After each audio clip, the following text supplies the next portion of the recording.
Hashem Naaseh v'Natzliach, Shiur Torah. Thank you for coming.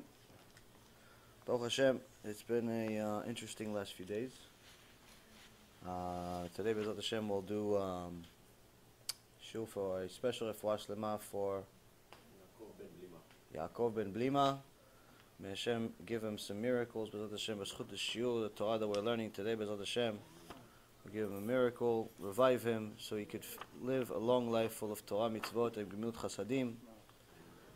B'ezrat Hashem, Kadosh Baruch Hu will give refuah shlema to David ben Nesriya, Doris bat Jora, Levana bat Sarah, Rabbi Ephraim ben Shulamit, and all of Am Yisrael B'ezrat Hashem will have refuah shlema, refuat hanefesh, refuat haguf. Last week we had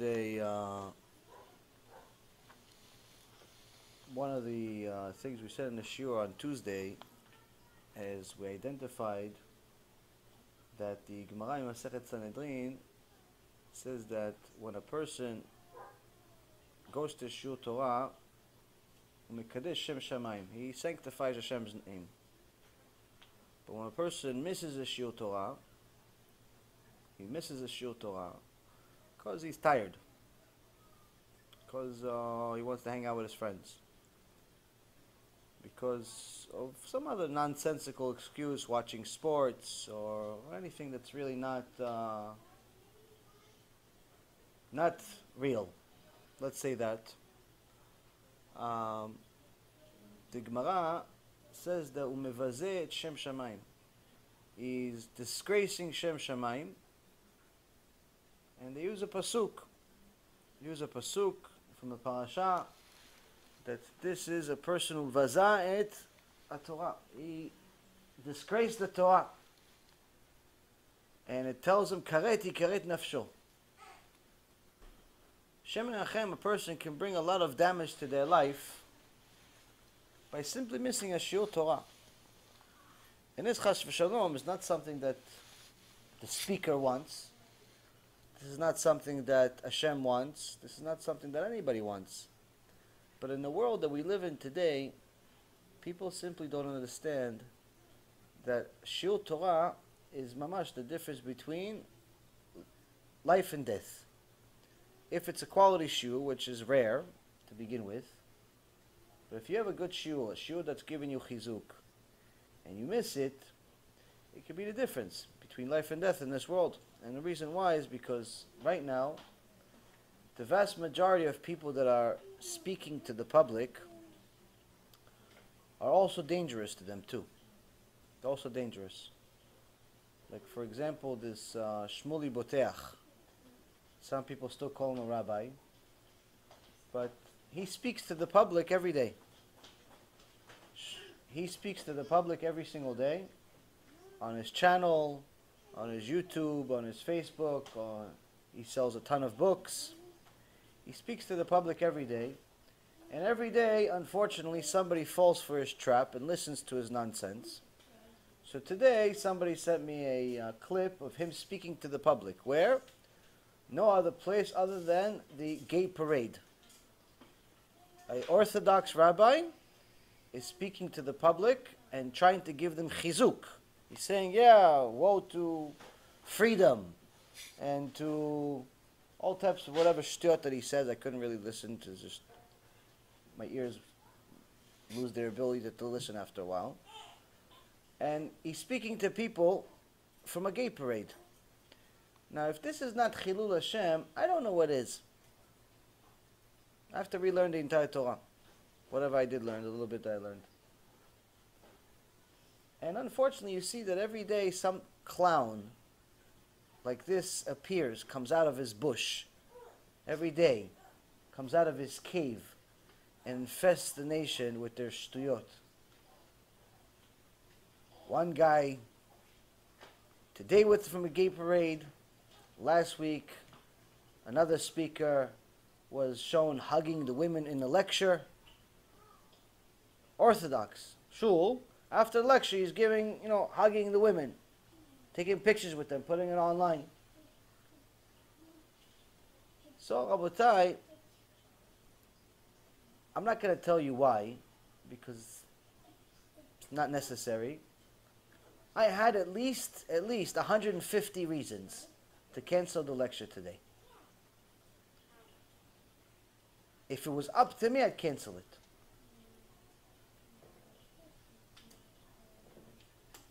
But the problem is, Rabotai, is what I learned is that it's not up to me. Torah is not up to you. Torah is not something that you're supposed to give yourself a choice. Oh, maybe today I'm going to learn, maybe not. Oh, maybe today I'm going to teach, maybe not. Torah is not one of those things. Food is one of those things. Food is one of those things you can say, maybe today I'm going to eat, maybe not. What do you mean? That you're going to be hungry? Okay, say hungry, big deal. Big deal, you're hungry. You ever see somebody die after not eating on one day? No. We fast every year, a few times. A few times we fast every year. Nobody dies after 1 day fast. Nobody dies after 2 days fast. Well, HaShem, we don't have 2 day fast, but the point is that food is something you should give up on before you give up on a Shiur Torah. Food. If it was up to you, breathing should be something you give up on for a day, and not Shiur Torah.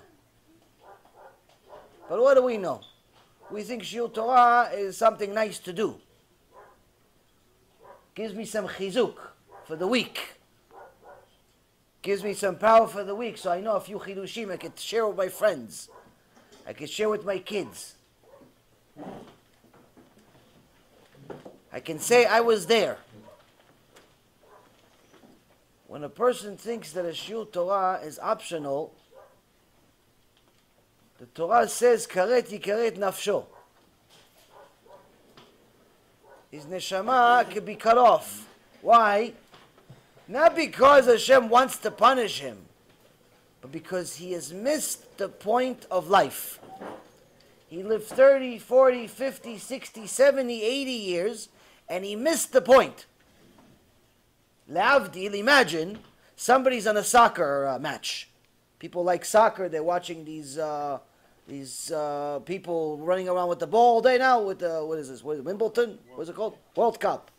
Okay, so they're running around with the ball. Each guy makes $1 zillion, and everybody's excited. So imagine who's the best player? Messi. Okay, no Messi. Imagine Messi decides to make a mess instead of Messi. What does he do, Messi? He decides that instead of going and shooting it into the goal, he's going to just play in the corner by himself with the ball. Then they pass the ball to him, and he's going to pass the ball, and he's going to play by the corner. So people are going to try to take the ball, he's going to pass them. And then he's going to go back to the corner, though. And they try to get the ball again, and no, he passes him again. But he goes back to the corner. 90 minutes, that's how long the game is, right? 90 minutes, he's just with the ball in the corner. No one can take the ball from him. At the end of the game, he goes, oh, I win. What do you win? What do you win? He goes, I win. Nobody took the ball from me. You idiot. That's not the point of the game. The point of the game is to put the ball in the net. It's not for me to keep the ball. No. But I was good. Good for you, though you were good. We lost the game because of you. We waited however many years for this World Cup for you to score. We pay you $1 zillion a year for you to score, you little short guy. What'd you do? You play with the ball in the court. You missed the whole point. The whole point you missed. Le'avdi, when a person thinks that going to a Shiur Torah, that's a real Shiur Torah, not with a Shmuli Boteach, when he thinks that's optional, maybe I'll go, maybe I won't go, I'm kind of tired, I'm kind of busy, I'm kind of this and I'm kind of that, he has missed the point. He has not gotten the point of the shiur that shiur could potentially be saving his life, and most likely it is. Something has to happen during that shiur. Something has to be said during that shiur that could save his life. But unfortunately, I see sometimes people tell me that they go to shiur Torah, they go to a certain rabbi for 5 years, and this rabbi for 9 years, and this rabbi for 2 years, and this rabbi for a zillion years. This rabbi says Moshe Rabbeinu. They go to these rabbis, and I look 2 seconds, you look at a person and say, this guy's Chiloni. This guy is secular. What do you mean? How are you going to a shiur Torah for 10 years and you're still like this? I'm not talking about because he's wearing a t-shirt. I'm not talking about because he's wearing a t-shirt. I'm talking about because he hasn't even realized that he's obligated to wear tzitzit. He still thinks he has an excuse. Oh no, but if it's not four corners, you don't have to. The Torah says it. Torah says if you have four corners, you have to wear it. If there's no four corners, you don't have to wear it. And he thinks he can use that in Shamayim. He thinks he can use this excuse in Shamayim. Because technically it does say that. And he actually thinks he is one of those people that can use this excuse. That means he hasn't learned a single thing. Why? Because the Gemara in Masechet Makot, page 25a, says, when is it a sin? When is it a sin not to wear tzitzit? It says, no. If you have four corners, you have to wear tzitzit. Oh, so it's okay if I don't wear tzitzit? He goes, no. You have to wear tzitzit. Why you have to wear tzitzit? Because when there's a gzerah from Shamayim, when there's a decree from Shamayim, whether it be Gog uMagog, or it be a bad president, or it be some IRS laws, or whatever it is, the first people that the Gzerah goes to is the people who don't wear tzitzit. It doesn't even say the first people are Mechalel Shabbat.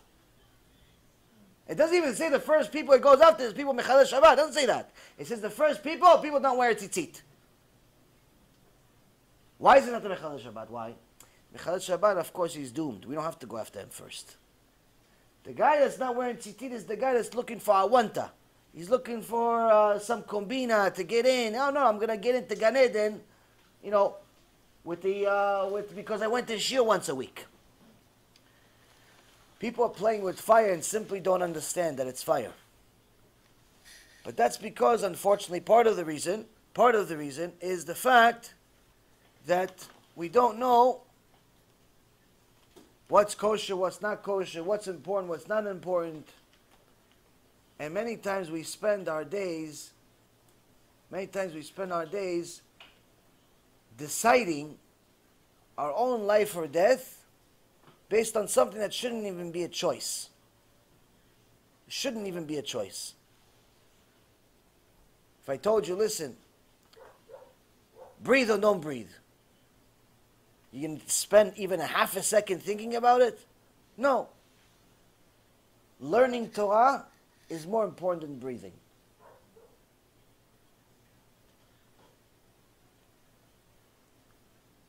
Now, Rabbi Yisrael Misalant says in Or Israel, the average person was given enough chokhmah in his head, enough conscience in his head, enough abilities in his brain, enough wires in his brain to reach the moon. But the decision-making process and the ability to think and contemplate that he has can make any average human being, Jew or Gentile, Talmid Chacham or Bur in Am Haaretz, doesn't make a difference. Every single person can recognize that there has to be a creator that's a judge, rendering each man according to his actions. Meaning, if a person does bad, he gets punished. If a person does good, he gets reward. Even though some people call this something different, they have different names for it. They call it karma, they call it all types of other names. Bottom line is, everyone knows that there is something controlling the world, that if you do good, you can get good, you should get good. If you do bad, you get bad. Without Torah. Without Torah, just the fact that you're a human being.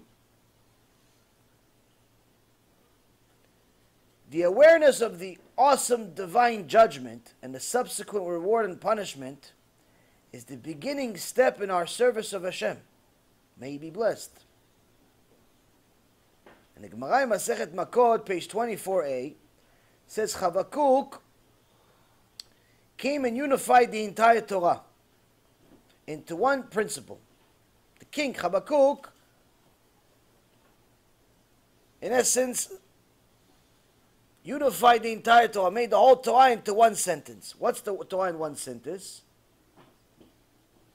Ish tzaddik be'emunato yichyeh. Tzaddik will live by his faith.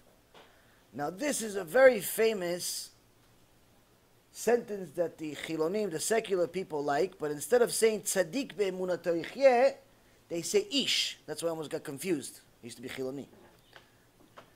Say Ish. Ish means a person in his belief will live. Now the average person thinks that each person could live with his own belief. You have your belief, I have my belief. You believe you have to wake up at a certain time in the morning and go pray. I believe that I don't have to wake up at a certain time and pray. I can pray whenever I want. You believe that you have to learn Torah all day. I believe that you can learn Torah maybe once a week.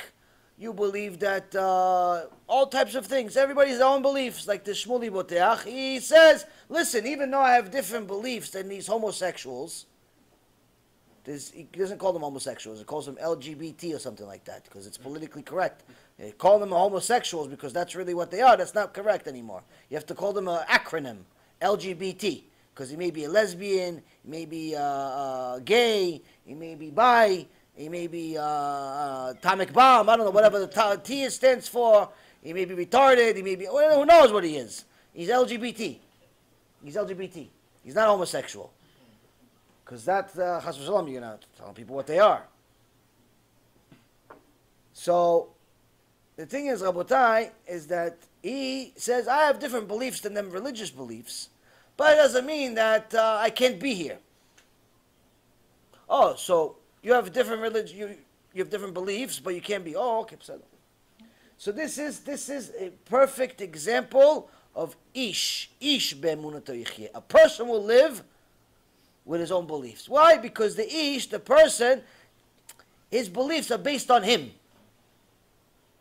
He's a person. What is he? He's a person. He's flesh and blood. He came from a putrid drop. He's going to end up being eaten by maggots. What is a person, bichlal?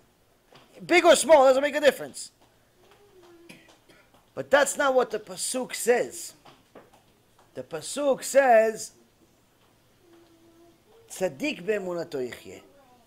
A tzaddik, a righteous man, lives by his faith, meaning that if the tzaddik has faith that Hashem will judge all of his deeds, then he will fulfill the Torah and thus merit a life in the world to come.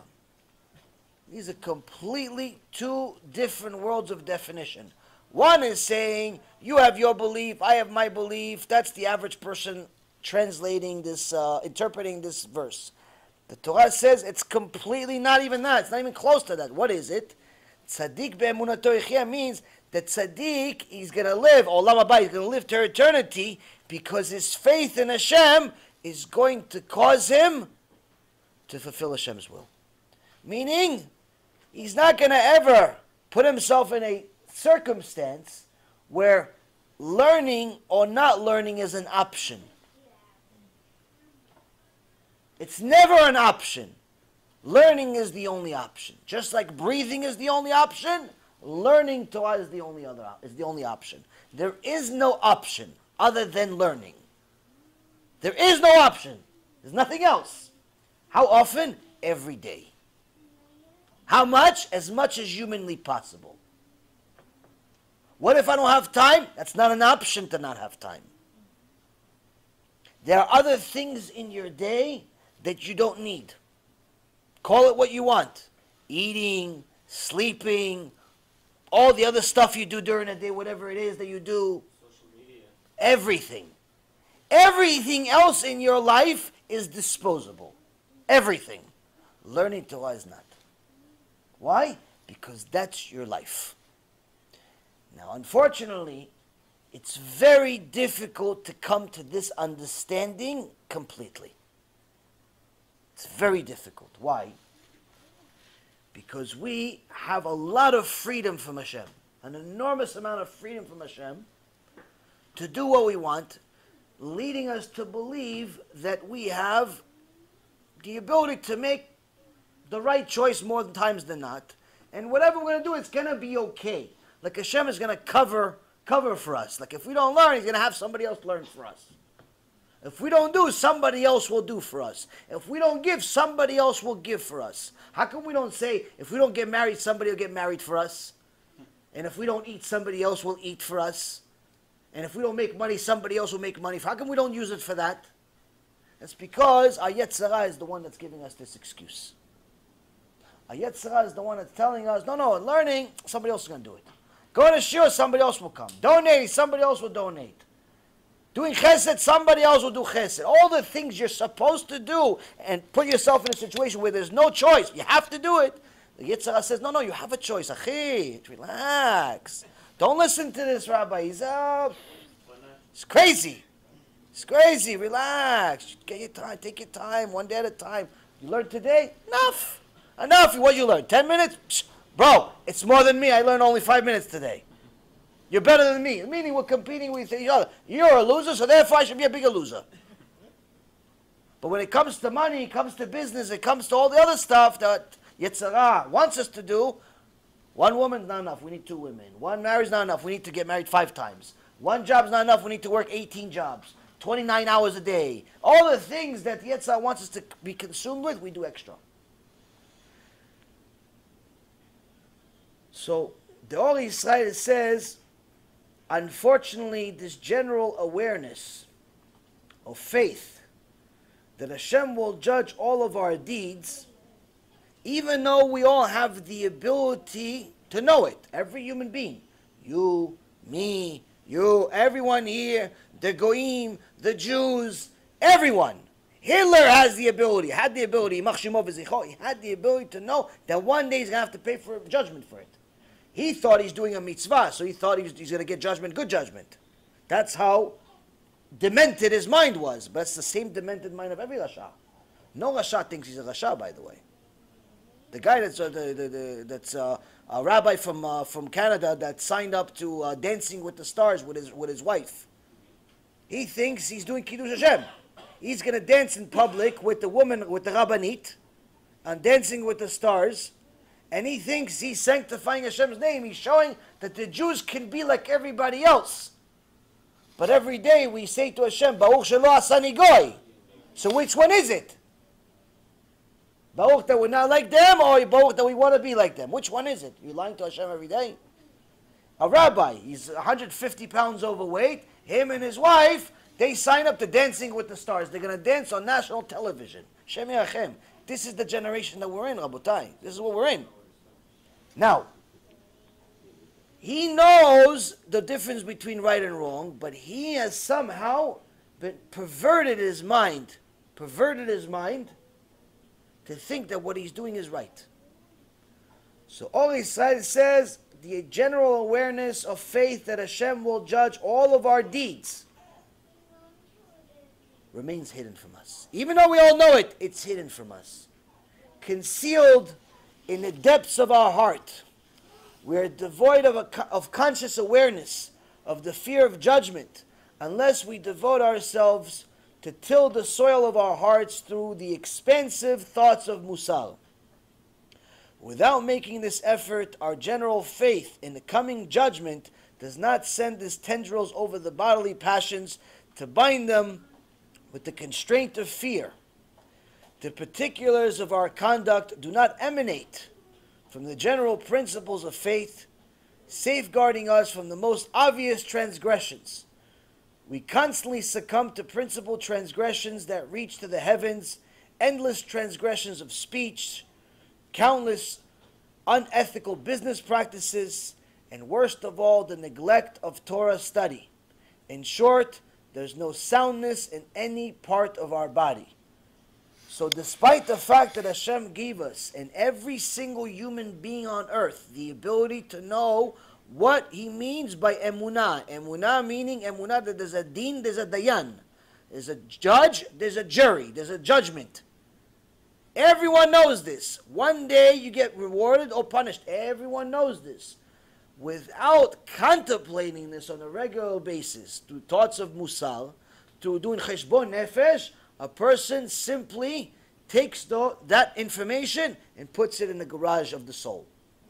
Puts it in the attic of the soul, And now there's an empty space. So he has to replace it. What? He replaces it with shtuyot, with nonsense. His own personal beliefs. His own personal beliefs. Yeah, I'm allowed to be with her. Yeah, but she's married. Yeah, but she's not happy. So he manipulated his mind to think just because she's not happy, he's now going to say, no, I'm going to make her happy. But she's married, though. According to Torah, no, but she's not happy. That kind of means she's going to get divorced. Another guy tells me, no, I'm allowed to play poker. I said, why are you allowed to play poker? Why? It's gambling. No, it's not gambling. It's using the, it's skill. I said, yeah, but there's partially gamble. No, I'm going to prove it to you that it's not gambling. And he has manipulated his own mind to make believe that gambling is not gambling. Why? Because he's the one doing it. If he wasn't playing it, you'd look at it from 5 miles away and says, what are you guys doing gambling?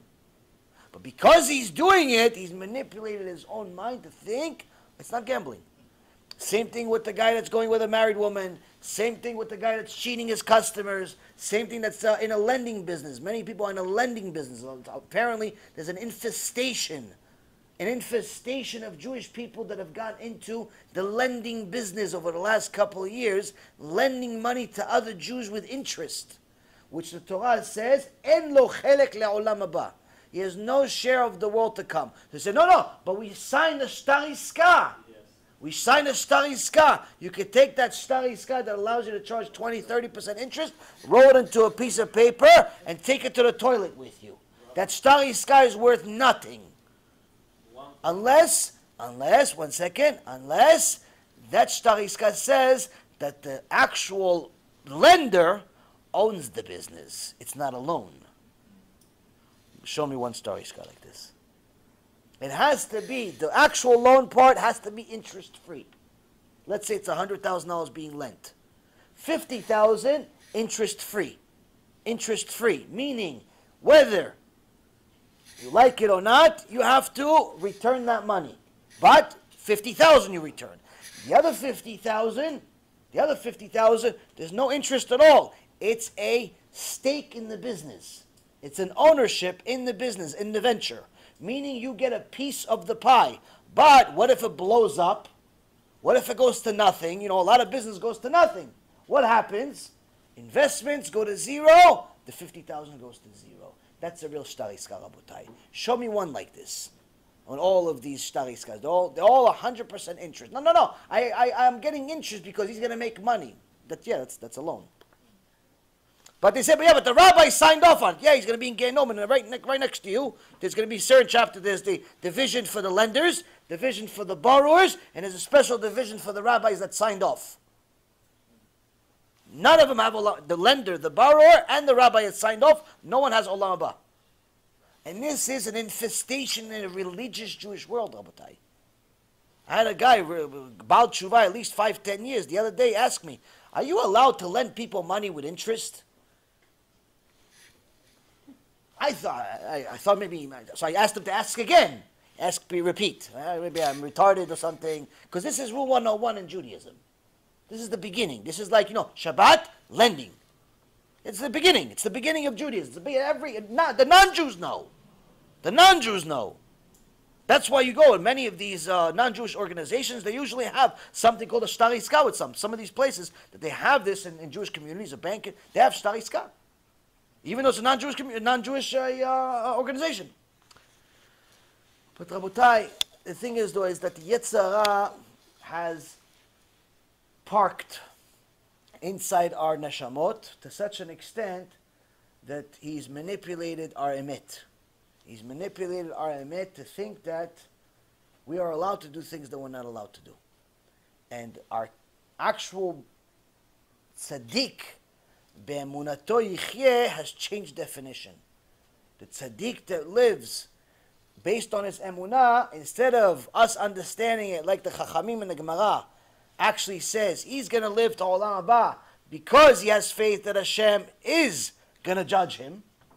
Instead we say, no, emunato meaning his own personal belief. Whatever is good for him, he's going to do. Whatever is good for him, he's going to do. Everyone's going to do whatever is good for them. For each their own, they call it in the Goyish world. For each their own. Live and let live. There's no such thing as live and let live in Judaism. You're not allowed to live and let live. That's what we have. So, with that being said, you had a question in regards to the Shtar Iska. Go ahead. So it's a two-part question, but it's very quick. So recently I was doing a business transaction. We needed cash quickly. I contacted this so-called religious people from New York. So I said, look, I need so-and-so this much money, and I need it by, within a week, you'll get it with so-and-so much. And he says, well, it's 20%. Okay. And this guy, supposedly is religious, for 25 years. Okay. He says, I said, you can't charge interest against the law. He says, who told you that? I said, well, you've been to Rabbi Mizrahi's lecture on Rabbi Yaron Reuven. He's like, yes, okay. So but did you listen? He's like, yeah. But he's like, they didn't say anything about that. As soon as you sign the paper, it's fine. I said, yeah, as a business owner. But you're not going as a business owner. All you are is getting the money back. Right. Because we don't want you as a business owner. We already have 3 people under LLC, and that's it. Okay. And the guy's like, no. Listen, I've been doing this for 10 years. What's the question? What? I said, it's against the law. You know what it tells me?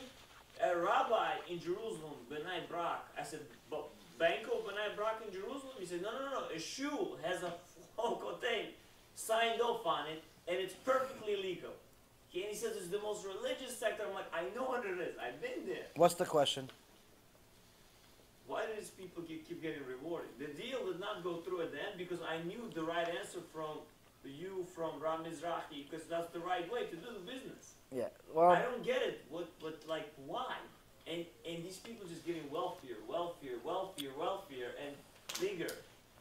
Well, I mean, the thing is, as far as there's 2 questions. One, you're asking why is he doing it, and we just explained it. He has a Yetzirah, just like you have a Yetzirah, just like I have a Yetzirah. All of us have a Yetzirah. Sinners, Baruch HaShem, we have plenty of. Sins, we have plenty of those. Each one of us has our own Yetzirah. Some people have Yetzirah for arayot, for sex crimes. Some people have Yetzirah for money crimes. Some people have Yetzirah for other things. Everybody has a Yetzirah.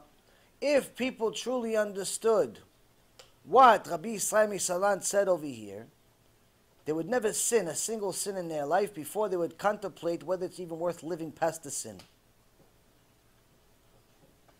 Rabbi Yisrael Misalant said that even the most average of average human beings knows the difference between right and wrong, and so do you, meaning you have no excuse when you go up to Shemayim. You have no excuse, I had Yetzirah. You have no excuse. You can't use that excuse when you go up to Shemayim. You cannot use that excuse, I have a Yetzirah. And he's also telling you in the same paragraph, he's telling you the fact that you know it is good. Problem is, you're not going to have it here in your mind unless you study it on a daily basis. Unless you study Mussar, unless you must do tshuva every single day. And if you don't, you're risking losing your olam haba. Now, a lot of people love Rabbi Shalom Arush. He's a well-known speaker from talks about Emunah, wrote a very well-known book, Garden of Emunah, and Talmid Chacham, Baal Tshuva for many years, and has a huge following, Baruch HaShem. Has a fantastic Talmid named Rav Lezer Brody, very, very well-known speaker, Ish Emet. Now, most people, they see Rabbi Shalom Arush and they say, he's like a nice little old man. He seems nice. He always talks about have emunah. He gives me good feeling. Yeah, I read part of his book. Yeah, you probably skipped a lot of it.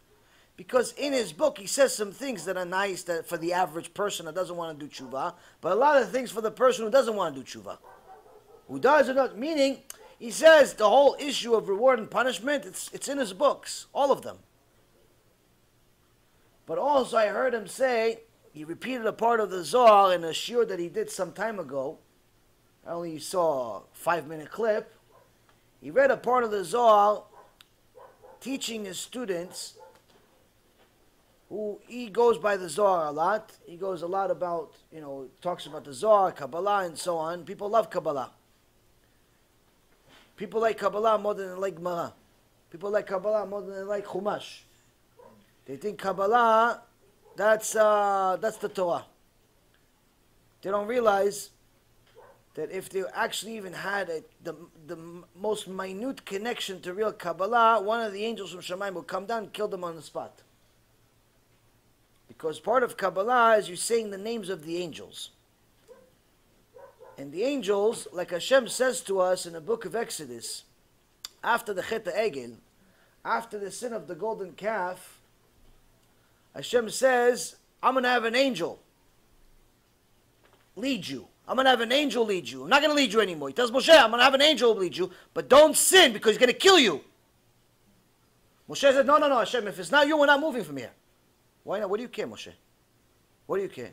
Moshe knew that Hashem wasn't kidding, that the angel's not kidding, meaning the angel does not have the tolerance, the patience that Hashem has for us.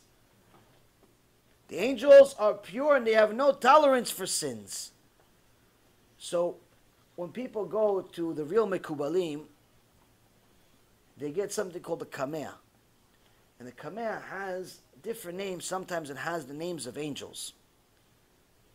Now, if a person is an impure person, if they're an impure person, they shouldn't wear that Kameh. They shouldn't even touch the Kameh. They shouldn't touch anything related to Kabbalah. They shouldn't look into the Zohar. Why? Because some parts of the Zohar in Kabbalah says the names of these angels. And if you say the names of these angels, in essence, you're commanding them to come here. If they come, they see you in your impure self, with your wasting seed, with your Chilul Shabbat, with your Niuf, with all the other stealing and lending money with interest, and all the stuff that you're doing, they can kill you on the spot. They kill you on the spot. We actually have stories in the Gemara, Masechet Avodah Zarah, and a few other places. The Malach HaMavet comes to Rabbi Tzion ben Levi, and he says to him, he shows him, you wanted me to show you one of my days? Shows him. No.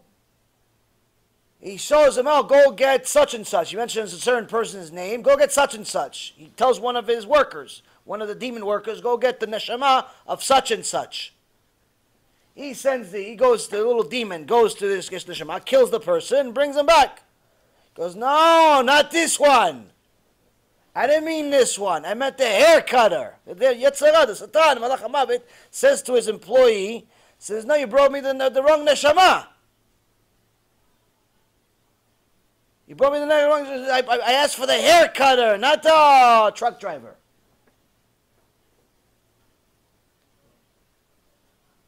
So Rabbi Yoshua ben Levi says to him, wait, why don't you bring the neshama back? He goes, no, once I take it, it's mine. Once I take it, it's mine. That's it, finished, it's mine. What do you mean? But he wasn't supposed to die. If he wasn't supposed to die, Hashem wouldn't let it happen.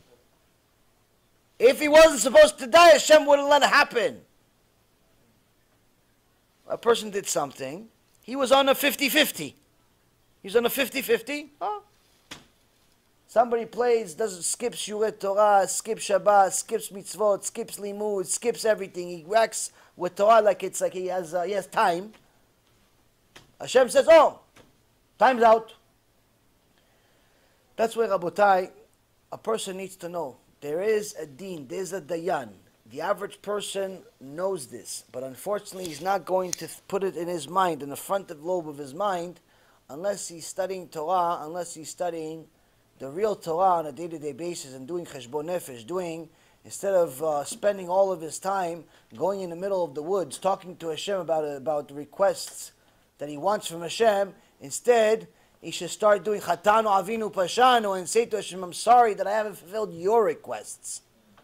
People are too busy asking for Hashem for stuff. What about fulfilling what he said? So for all of those people that like Kabbalah, just know that if there's a small chance that you're actually dealing with real Kabbalah, most likely you're putting your life in danger. The good news is that most of the time it's not real Kabbalah. Because most of these so-called Kabbalists that give special shurim to women are not real Kabbalists at all. All they are is noafim. All they are is people that like to look at women. That's all they are.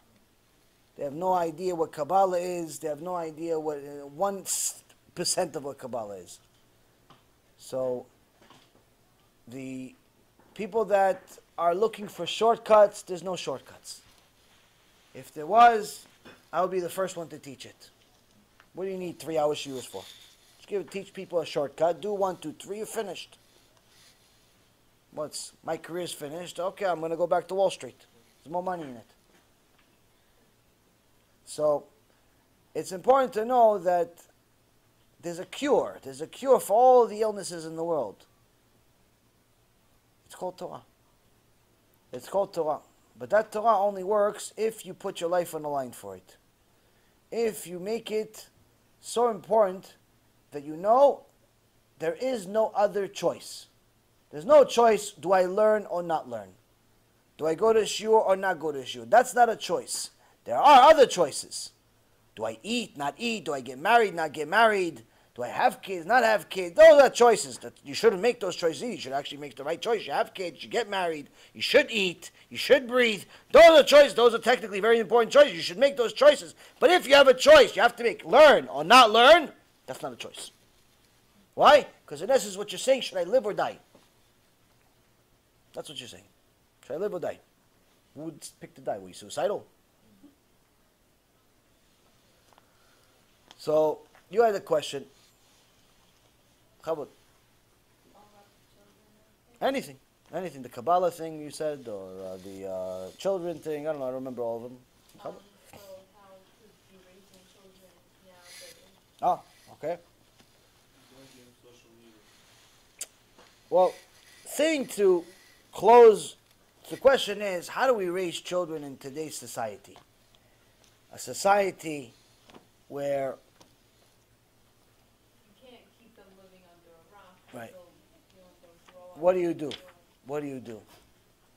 Like finding that balance, is it even possible to find that proper balance and do it in like a...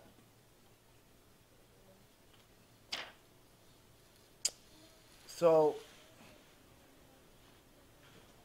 Rav Shalom Arush said in that shiur, I forgot to mention, that he saw in the Zohar that Rabbi Shimon Bar Yochai said, when it comes to zera levatala, when it comes to wasting seed, people simply don't understand the magnitude of it. Whether a person is wasting seed on his own, wasting seed with a woman that's not his wife, a goya, or so on, people don't understand the magnitude of it. And he says that Rabbi Shimon Bar Yochai says in the Zohar that a person that wastes seed can find a way to fulfill all of the mitzvot, and when he goes up to Shamayim, they're all cancelled. If he has wasting seed on his hands, all of his mitzvot were cancelled. It's as if he didn't fulfill them. Why? He says because he missed the ikar. He missed the most important. He missed the most important. Why? That's his connection. That's his connection to Hashem, because if he has a connection to Hashem, that means he's afraid of him. He's first afraid of him, and he's eventually going to get to, maybe Hashem is going to get to love him. But if he's wasting seed, that means that he's not even afraid of Hashem at all. He's not afraid of Hashem's, even the smallest punishment that Hashem can give him. And if he's not afraid of Hashem, he has no connection to Hashem. His connection is completely false. And all of his mitzvot are completely false, and therefore they all get cancelled as if as if they didn't happen. Now, teaching this to young children in today's generation is a must. Is a must. They don't like to teach this to even adults. Even to teach this to adults, they don't like to teach. That wasting seed is a very big sin. People feel uncomfortable teaching themselves about it. Like, oh, it's not really comfortable, it's really personal, it's my business, it's intimate, it's this, it's that. Oh, yeah? So how come you watching that woman half naked on television is not intimate? How come you watching the garbage on the internet is not intimate? Spare me the excuses. If you really thought of it as an intimate issue, you wouldn't have the problem. The Torah is for everyone. Doesn't matter if you're 7 years old like the tzaddik over here, or you're 70 years old like you people. 70? You're what, 35 only. The point is, Rabotai, the Torah is meant for everyone. And the Torah is custom made for everyone. Whatever is going to come out of the Torah, your neshama is going to absorb it the way your neshama can handle. So the first and most important thing, is to understand that you cannot, under any condition, make a shortcut when it comes to learning Torah or when it comes to teaching Torah. There's no shortcuts, there's no political correctness, there's no, oh, this is appropriate, this is not appropriate. There's no such thing. You cannot decipher the difference. Why? If it's in the Torah, you have to teach it. And the things that the Torah says don't teach, trust me, you probably don't know them anyway. You probably don't know them anyway. And of course, some of the people are going to say, yeah, but it says in the Torah that when it comes to specific issues concerning Gilui Arayot, you shouldn't teach 2 students. Shouldn't teach more than 2 students. Yes, it does say that, but it doesn't mean that literally. What it means is that the intricate details that are not mentioned in the Torah, that are obvious but are not mentioned, like the issues between Shem and HaShem, a father and a son, and a daughter and a father, those types of details. Doesn't go into the details. There's no reason to teach it. It's a kal v'chomer, number one. And number two, it can give you a lot of perverted thoughts.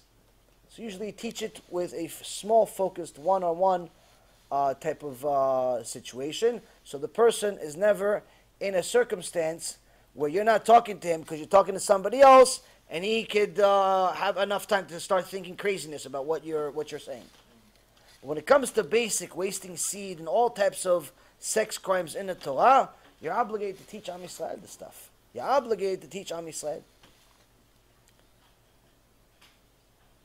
Okay, Tavidi. 1. Thank you. So,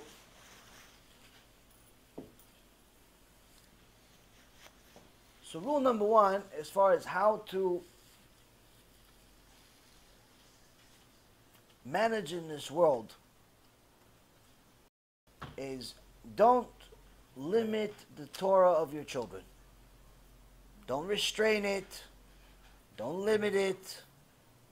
Trust me when I tell you, whatever his or her little neshama can handle, that's what they're going to get from the shiur. Even if the shiur is about something that is a big deal, he's not going to get what you understand. What's the proof? Just look at people that learned when they were kids, and then they went off the derech. And now they're trying to come back and do tshuva. So when they were kids, they learned Parashat Shavua. They learned about Noach, and Hashem destroyed the world, and there was Nephilim, there were giants, and there was all types of things. They learned. They were 10, 11, 12 years old, however they were. Then, Hashem and HaShem, they went off, they made all their sins, but now in their 20s, 30s, and 40s, they decided to do tshuva. So what do you do with them? You tell them, listen, you have to start learning Parashat Shavua again. He goes, no, I already know from 30 years ago. You don't know anything. You start again with Parashat Shavua with Rashi. If they listen, because they're really interested in doing tshuva, they come back to you and tell you, I can't believe that I don't remember all this stuff. I can't believe it says this. I can't believe it says that. I can't believe. It's all chidushim all of a sudden. Why? Because it's not that the Torah has changed. It's that your neshama can handle more now. It's the same Torah. It's the same story. It's the same commentary. It's not that you forgot. It's that when you were a kid, your neshama could only handle a certain amount of Torah that's specific to you. That's what makes it divine. It's not a math book. So the first rule that I would tell you, Rabotai, is do not restrain your kids and the type of learning. Don't decide, no, this is for him, this is not for him. This is for him, this is not for him, this is for her, this is not for her. If it's in the pshat, if it's a basic, if it's the basic Torah with Rashi commentary, teach. That's the first thing. That already is going to teach your kids Yirat Shamayim at a very, very young age. Already at 6 years old, your kids should know the difference between death and life. Already at 6 years old, your child should know that Hashem can kill a person. You should know that. Why? If the kid knows Hashem can punish, that kid's going to have a little Yirat Shamayim. So before he does crazy things, he's going to think, well, Hashem can punish me for this. And trust me when I tell you, it's much easier to get the kid to be afraid of Hashem than you, as a parent. If the kid's not afraid of Hashem, he's definitely not going to be afraid of the parents. He's definitely not going to be afraid of the parents. So, first and foremost, you have to teach your kids the full Torah, because that's the only way you can actually get them to have Yirat Shamayim. The second thing is that, like you said, you can't close their eyes. You can't put them in a box and expect them to stay in that box for the rest of their life. I know this is a custom for a lot of people in really religious communities in Israel and some other parts of the world, but many of those communities have more problems than you can imagine, because what happens is they enclose their kids for years to their young age, 15, 16, 17, 18 years old. They close them in. And then at 18 years old, the kid, I don't know, he gets married, or he just grows up and he gets a job, or whatever the case may be. He goes out into the world. He starts realizing that there's more than just the four walls he's been acclimating to his whole life. And he starts seeing there is such a thing called internet. There is such a thing called a woman. There is such a thing called, clubs, coffee, I don't know, drugs. And all of it hits him at once. And he does not have an immune system for it. What's an immune system? An immune system is when a person builds it through pain. It's something that you build through pain. It's not something that's just built on its own. One of the reasons why you see a lot of the medicines they give the kids when they're, the immunization shots, even though a lot of people are against it and because they cause a lot of sickness, but there are basic ones that you have to give your kids, like polio and other things like it. You have to give your kids. Whatever is standard, whatever is normal, you're supposed to give your kids. You don't want to give them anything. You want to take the chance. If you have real emunah, fine. If you just think because it's poison, then it's not fine. If you have real emunah that Hashem runs the world, that's fine. Don't have to take any of the shots. But if it's just because you think that they're going to kill the kids or something like that, or they're going to turn retarded, that's not emunah. That's just because you live in a conspiracy theory, and that's not emunah. You should give your kids the shots. So, whatever is standard, nothing above the standard. But point is that these immunization shots have a little bit of sickness in them. There's a little sickness in it. Why? Because in order for the body to turn on the immune system, to build an immune system, to build a defense system against a certain illness, it has to know that the illness exists. It has to know that the illness exists. Once it knows that it exists, it's going to start fighting. After it fights for a little while, it's going to know how to win. After it wins, Baruch haba, if it comes again, I'm going to kick its butt right away. Why? Because last time it took me a week. Next time, 2 days, I'm finished with you. Third time, you're not even coming. Why? He's trained already. His immune system trained. And that's why the immune system of an adult is much stronger than an immune system of a baby. The adult has gone through many sicknesses through life. So, this is an immune system that's physically. The Gemara tells us, actually, in Masechet Shabbat, some things that we didn't even know until now. The Gemara in Masechet Shabbat says, Atzad nachash b'Shabbat, im mit'asek bo, shelo yishchenu, patur, im lerfuah chayav. The Gemara in Masechet Shabbat, 107b, says one who traps a snake on Shabbat, if he's involved with it so that it will not bite him, he's exempt. But if he wants it for his own use for medical cure, he's liable. Shir the Gemara in Masechet Shabbat teaches that if a snake comes to bite a person, and he's just defending himself, catches the snake, defend himself so he doesn't get bitten, says, okay, it's not a sin, you have no problem, it's not trapping. You're not trapping the snake, because you're defending yourself. You're allowed to defend yourself. Not like the lefty liberals think that the Jews are not allowed to defend themselves. We're allowed to defend themselves. If a snake comes, a Palestinian comes, you have to kill him, no problem. But if you just want to use it for medicine, you're catching the snake on Shabbat for medicine purposes, not allowed. So here we see that the Gemara over 2,000 years ago knew something that we only discovered 40 years ago.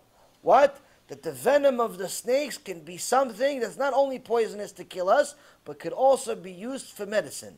This was only discovered in 1971 in a modern era, and was approved by the FDA in 1981 or 1984, as we talked about last week's shiur. Just wanted to show you just another example that Torah has the cure for everything, cure for physical, cure for spiritual. But the Torah also tells us this cure, part of the way that it works is that you have to build an immune system. Part of the way that the venom will have less of an impact on a person is by use of venom. Training the person. There's certain people, there's actually a few professionals that have actually been used themselves as the test tube. How? They said, let the snake bite me just a little bit. They injected themselves with a little bit of venom to build an immune system against venom. There's one particular guy, I think he has, maybe 150 or 200 different types of venom have gone into him. He's the only guy in the world that's lived with that much venom. He has an immune system he's built himself to fight against venom. That's physically though. Spiritually, it's not that different. It's not that different, but very different. How? It's not that different in a sense that you need to know that there's a venom, there's a poison out there. It's very different in a sense that you're not allowed to go touch it. You're not allowed to put the little venom in you just to see what happens. When it comes to spirituality, you need to educate your kids that there is a right and wrong in the world. You need to teach your kids there is allowed and not allowed. There are things that we do, there are things that we don't do. But you have to give them, as they grow up, you have to give them a little bit of substance. You can't just say no, no, no their whole life and expect them to understand it. Even if they understand it at 5, 6, 4 years old, at 7, 8, 9, and 10, they're going to start asking, why no? And if you don't have a real reason, they're not going to listen to you anymore. So a person needs to know that education means that you have to increase the amount of disclosure. You have to explain to kids, why is it not allowed? Now, you don't have to necessarily tell them why it's not allowed based on your political beliefs, or based on your, on all the real details that an adult will understand. Sometimes just simply saying Hashem doesn't want you to do it is enough. As they grow up, tell them Hashem doesn't want you to do it, and here's the reason. It says in the verse over here, and provide him a source that Hashem, this one that he's afraid of since he knows himself, since 4 or 5 years old, 6 years old, the same Hashem that he's already afraid of, Hashem said no. Why? Because look, Hashem says, and that means you have to learn Torah. You have to learn Torah. If you don't know Torah, you can't tell your kids Hashem says no. Why? Because you don't know yourself. So, to just close the kids in the room and assume that they're all going to grow up to be tzaddikim just like that, it's not going to work. Not in the world we live in today. Because unfortunately in the world we live in today, you don't have to walk away from the house too far. You're not a mile away from the house, you already have a casino. You already have a prostitution house. You already have a nightclub. You already have a liquor house. You already have something that's against the Shem. Your kid's going to walk away a mile from the house at some point. He's going to go to the store. He's going to see kids. Somebody in the school is going to have an iPhone. Somebody in the school is going to have a magazine. Somebody in the school is going to have something. You have to teach the kids something.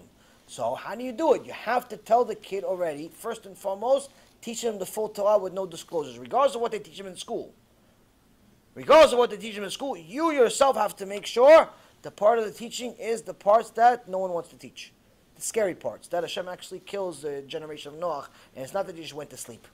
They didn't go to sleep. Hashem killed them. Why? They were wicked. I see Rabbi Chaim teaching Gan Eden Gehenom to his 3-year-old kids. 3-year-old kids, no Gan Eden Gehenom. He gave me a shiur. We did a shiur about Gehenom. 3-year-old kid was right next to us. 3 years old. I was crying, the kid wasn't crying. Strong. So, a person needs to know, when it comes to Torah, don't hold back. Don't hold back. Hashem knows His Torah. He knows what the neshama can handle. He's only going to allow that neshama to absorb what it can absorb.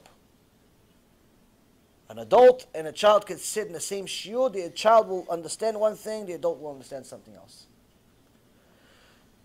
Next thing is, when it comes to the world around, when you see your people that are not doing what Hashem wants, and the kid asks, oh, how come she's wearing a mini skirt? How come she's wearing a pencil skirt? How come she's wearing, her hair is out? How come? Tell them, oh, they're not doing good. They're making a sin. Or maybe they don't know. It depends on who the person is and so on. But if it's a person that you don't know, and it's far away, and you're not going to have a relationship, you can tell them, no, they don't know. Or maybe they're making a sin. Maybe nobody told them. Some kids are going to say, okay, let me go tell them. Some of these kids are much bolder than us. They're going to say, oh, let me go tell them, hey, lady, you're not allowed to walk around with no clothes, lady. So I was very honest to be bold like some of these children. So the thing is, though, is that you have to tell them something. You have to, just saying yes or no is not going to work. You have to give them substance. You have to give them substance. Second, the other thing is that you can't just close them and just say, okay, listen, the kid's not going to have technology in his life ever. He's not going to have a phone. He's not going to have a game. He's not going to have a TV. He's not going to have a this. He's not going to have a that. He's not going to have anything. He's just going to sit in the house his whole life. No. You have to teach him how to, there are certain things that are allowed if you can teach him how to teach it in a kosher way. And there are certain things that are not allowed. To say that a TV is not allowed is right. Why? Because TV, you're going to put cable, and the kid's going to watch cable, and your kid's going to turn into a goy. You don't want to invite the goyim into your house for dinner, but you're going to have one talking on TV all day. That's obviously not a good idea. That's what Rabbi Avigdor Miller used to say. He says people don't want to invite goyim to their house for dinner, but they have one talking on TV all day, jabbing, all day in the house. Obviously, this is an obvious thing. But to say that you're not going to have anything to show them, to educate them, like some type of screen, it could even be a TV screen or a computer screen, to use for educational purposes, that's a mistake. Why? Because a lot of the schools today use these tools. Schools today, we're not even just talking about homes and so on. We're not even talking about people that are teaching their kids on their own, homeschooling and so on. I'm talking about just schools. Schools today use these tools because that's what the people want, unfortunately. And they want technologically advanced teaching. So they use these screens to show different teaching. They want to put, a certain type of program to teach them about animals or different things of the Torah. So they're going to see this stuff exists. They're going to see that there's a screen out there that projects colors and videos and numbers and so on. And to just say it doesn't exist is a mistake. You're lying to the kid, and the kid's just going to take you. Yeah, my dad's a liar. Why? He says TVs don't exist. I know it exists. I saw it. When? Every Tuesday in school. So to just make the kid, live under these false teachings, that's not a good idea either. So what you have to do is, again, this is not easy at all. It's easy to say it from here. It's much easier to say it. To do it's a different story. Especially for the wives, it's very difficult because they have to deal with this stuff. But you have to teach them what's allowed, what's not allowed. First of all, cable is not allowed. Ever. There's nothing good on cable. Especially because cable has freedom. A freedom that a child does not know how to use. The child does not know how to discern between right and wrong, between what's allowed, what's not allowed, when he has the freedom to flick the channels. Oh, this is sports, this is news, this is stock market, this is nudity, this is movie, this is more nudity, this is movie, this is more nudity. Every channel is nudity. A kid cannot determine the right and wrong. So you cannot allow the kid such freedom. If you're going to put something on a screen, whether it be a computer screen, an iPad screen, a tablet screen, a phone screen, any digital screen, you have to review it first. You have to, this is a lot of work for women. A lot of work for the mothers. God bless them. They're going to raise the kids. A ton of work. Why? They have to watch every stupid show to see if the guy is an atheist, if he thinks he came from a monkey, if he teaches about. Yes, they have to teach him. Why? Because if you're just going to give the kid a complete freedom to go, it looks cartoonish. Let him go watch, and then you start seeing the kid doing the cross sign on his chest all of a sudden in the house. Like, where did this come from? Oh, it was on Stevie Likes Wonders. What? Where was Stevie? Well, it's the show you bought me, Ema. What show did I buy you? Oh, you see the show. You on 8 minutes into the show that you were too lazy to watch. The guy is teaching the kids to do how to cross on their chest. So first, you're going to teach him something. You have to review it. You have to review it. So you want to review it with the kid, and as soon as a certain part stops, there's immodesty, there's Christianity, there's any type of idolatry, stop, delete. The kids start crying, let them cry till next week. It's better they cries now than you cry.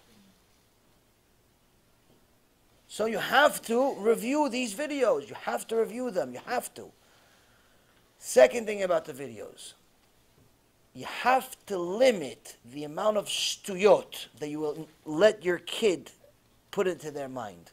90% of the videos have to be educational. 90%. 90% have to be educational. Teach them numbers, letters, Torah, mitzvot.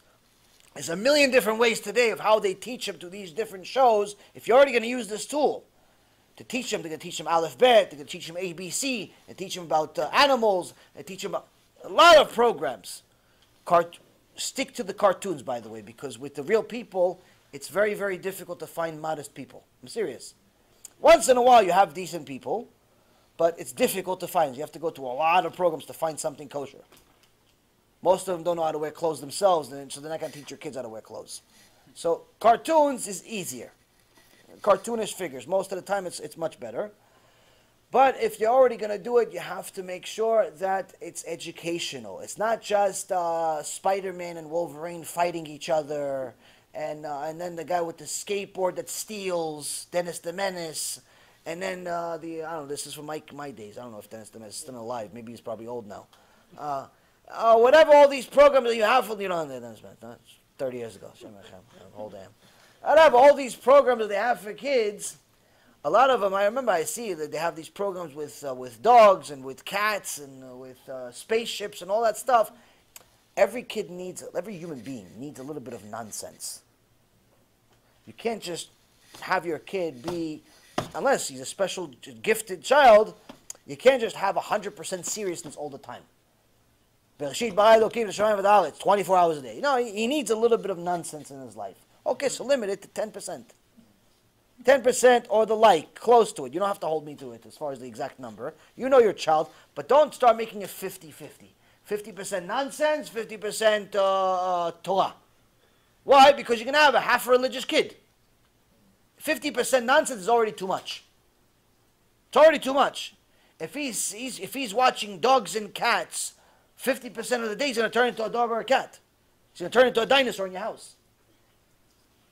Instead of saying, Abba, Moshe Rabbeinu, he goes, "Arr" to you. What's "arr"? Pashas V'ar. What is that? That's what you learn? Yeah, dinosaur. Tyrannosaurus Rex. If that's what your kid's doing at the dinner table, it means he's watching too many dinosaurs. So you have to limit it. You have to limit it. You have to limit it. I know he wants to watch or she wants to watch the other stuff. I have kids too. And they cry also. And they want to watch the stuff that they're not supposed to watch. But that's the difficult part. You have to let them cry sometimes. After a while, it makes it a little easier. There's a lot of programs, HaShem. With enough search, there's a lot of programs that you can watch that are kosher. And the good news about kids is that they can watch the same thing 1,000 times. 1,000 times. So even if you don't have much of a budget, there's plenty of things for free. And on top of it, you can watch the same. Once you find something good, you can watch it. You're good for a week every single day. At least 4 or 5 times a day with some of these things. So, but you have to watch them first. You can't just give the kids the freedom to play with the remote or play with the thing, to just go freely into it, because it's dangerous. It's too dangerous. But to just say it doesn't exist, that's a lie. The kid's going to wake up one day, he's going to say, Abba, Ima, you're liars. There is a world beyond this world. I like the Torah, it's fun, but now I want to see what's in the rest of the world. So to simply say that, closing the kid and expecting him to stay within those four walls, in our generation, it's just not possible. It's not possible. Even if he becomes a Talmid Chacham, he's going to be a Talmid Chacham today, and to get your name out there, you're going to have to use technology. Whether it's YouTube videos, or it's a audio, or it's a writing books, or selling your books. You need to use technology. It exists. So to just make it pretend like technology doesn't exist, it's just silly. It's simply silly. It's more critical to teach our children right and wrong. I don't believe in this move that they have in some communities, where as soon as they see a person with an iPhone, they take it from his hand and they smash it on the floor. First of all, that's stealing. And that's 100% stealing. Why did you 100% steal? Because you're assuming that he's looking at inappropriate things on his phone. But you're assuming that he's not kasher when you yourself are 100% not kasher. You're 100% doing Chilul Hashem, he may be doing it. So there's no permission in the Torah to just take somebody's stuff, because you're assuming that he's making a sin with it. Now, of course, to most people, they shouldn't have these phones if there's no real need for it. If your only need for an iPhone or one of these smartphones to go on Facebook, then of course you shouldn't have one. But if you're going to use it for some purpose, from good purpose, and you have the ability to determine right and wrong, and you have the ability to control right and wrong, then there's no problem with it. If you're using it for real purpose, to do Kiruv, for your business, there's no problem with it. But that's the thing. People pretend like as if technology doesn't exist and we all live in a box. And for the most part, that doesn't exist in the world today. At some point, people are going to leave the box, and they're going to get all of the sicknesses of the world to hit them at once. And they're going to completely collapse. There's more risk in that type of person, where you expose all of the sicknesses of the world, all of the Sodom and Gomorrah world that we live in today, you expose them to all of it at once. Rather than expose him a little bit at a time. When he's 8, you teach him that there's a screen that he could learn Aleph Bet on. When he's 11 or 12, you teach him that there's, he could press on the screen to do Aleph Bet or something. When he's 13, 14, he knows that there's Abba has a phone, and Abba uses the phone to learn Torah, or Abba uses the phone to do his business, or to call Ima so she doesn't yell at him. Whatever it is, there's a phone that exists. You teach him things, and other people do the wrong thing with the phone. Abba says, no, we're not allowed to do those things with the phone. Abba teaches the kid right and wrong. Ima teaches the kid right and wrong, which is time-consuming, annoying, and so on and so forth, but that's what you signed up for when you had kids. That's what you signed up for when you had kids. If you don't want to do this with your kids, don't have kids. Do us a favor. Don't have kids. We don't need more Hitlers in the world. To give a kid 100% freedom, you're killing him. To lie to the kid and constrict him, you're also killing him. Because eventually you're going to let him loose, and he's going to let loose. Who knows if he's ever going to come back home? It's too much risk. So we can't pretend that this stuff doesn't exist. So everything within reason. You have to, when they're young, and even when they're old, and as long as they're under your roof, you have to double check everything. There's no such thing as privacy. A kid does not have privacy. He only has privacy once he's not a kid anymore. Once he lives in his own house. Once he lives in his own house, or she lives in her own house with a husband, that's when they have privacy. There's no, oh no, he locks the room. There's no lock the room. There's no locking the room. You live in my house, there's no lock in the room, there's no lock on the door. The father should always be able to enter the son's room. Obviously, everybody should respect each other's privacy and not be psychopaths, but the point is that the kid should not be in the room for 3 hours in a row. No one knows what he's doing. I can tell you what he's doing. They call me and they tell me they have a lot of serious problems with wasting seed. That's what they do for 3 hours. So, same thing with the girl. The mom should always be able to enter the room with no problem. There's no private. You live on the house, on the roof. There's no privacy. These liberal mentalities of no, the kid is 13. She should always already have her own room and her own privacy. Yeah, she's probably going to get pregnant by the time she's 14 with her own privacy. So, Rabotai, we need to understand there are rules in the Torah. The rules in the Torah are going to give us a certain guide of what to do, what not to do. You are obligated to teach these things, what to do, what not to do, to your children, not to the children once they're adults. It says it in Shema Yisrael, and you have to teach this to your children. Meaning, when they're children, you teach them right and wrong. Not when they're 18, 19 years old, you finally tell them what happens between a man and a woman. The kid's about to get married on the chuppah. You tell them, oh, by the way, you know, you guys are going to go to the Cheder Yichud. Now you tell me I'm 19, Abba. I'm 20, Abba. I'm 20. Now you tell me you have to teach this to your kids. It's uncomfortable, but you have to do it. So we can't act like we're living under a rock, because the world is, unfortunately, a very, very uncontrolled Sodom and Gomorrah world. So the only way for us to have a chance is by developing an immune system, a spiritual and immune system, with uncensored Torah, with teaching our kids the truth. Don't sugarcoat it. Hashem doesn't need your help.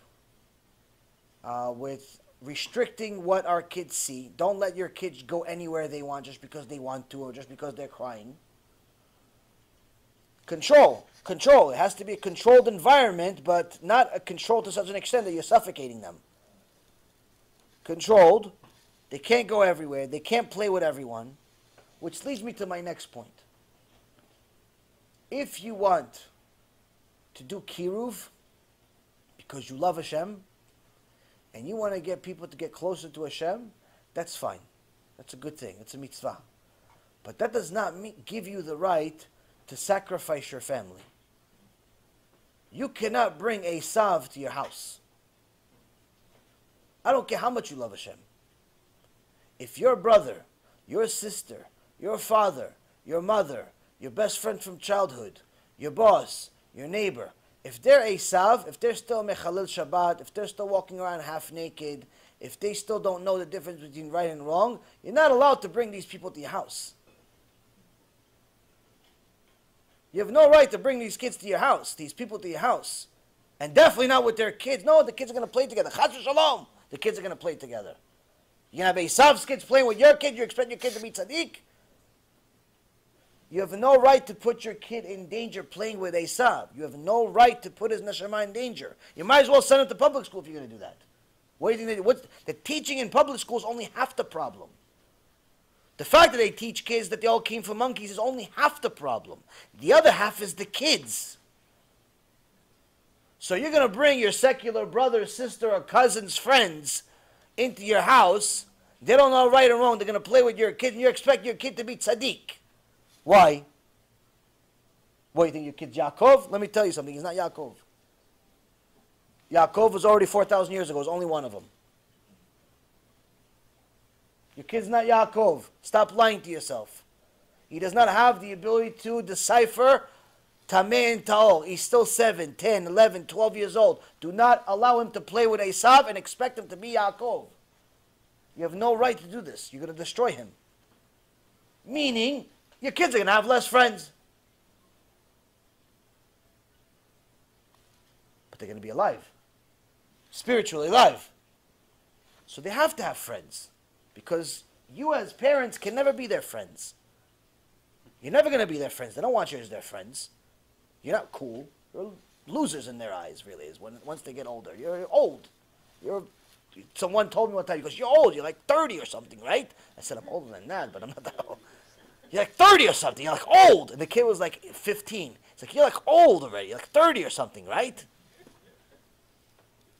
To kids, somebody that's 30 or something is old. Imagine you're 40 and Shem Achem. You're old. You're like 30 or something. He tells me, the 15-year-old. I felt like I was 90. Like old. So I'm giving him a shiur Torah, trying to give him chizuk. He tells me, old! No, it's old. You're 30 or something. So, the stuff that stands in your mind, imagine? So, the thing is, though, you can't be your kid's friend. So, you have to have a friend. This takes a little effort. If you send him to school because you have a kosher school in your community, then it's a little easier to make friends. It's a little easier to make friends. Usually there's going to be at least one decent kid in the class that's friends with your kid. See how they play. You have to monitor it carefully to make sure that the kid is not like an undercover Esav, to make sure that his parents are not teaching him that the Rebbe is really Mashiach or he's God or something like that, and he's going to start teaching that to your kid. You have to obviously monitor who they're friends with. Just because they wear a kippah does not give them a open entry, do whatever you want in my house. Also, they have to have manners. Just because they have a kippah and they're not messianic doesn't mean that everything. Sometimes some of these kids that are religious, they have no manners whatsoever. They break half the house. They start going into your fridge. So again, you have to. It's difficult. It's annoying. But this is life, Rabotai. This is life. This is what we have to do. So, you have to give your kids friends. You have to give them friends, which is very, very difficult. I can tell you for myself, my own personal situation, it's very difficult. Very difficult to find friends for kids, but they exist. They exist in the world. Especially once the kids go to school and so on. Give them some people to socialize with. Also limit that. You don't necessarily need them to be out and about all day, every day. A few times a week, once, twice a week, whatever it is, something reasonable. And again, keep them busy. Keep them busy. Keep them busy with doing mitzvot. Keep them busy with learning Torah. Get them involved in what you're doing. Give them chores to do. Have them contribute into the house. Make them partners. Make them feel significant. Make them feel like they're doing something to contribute to the house.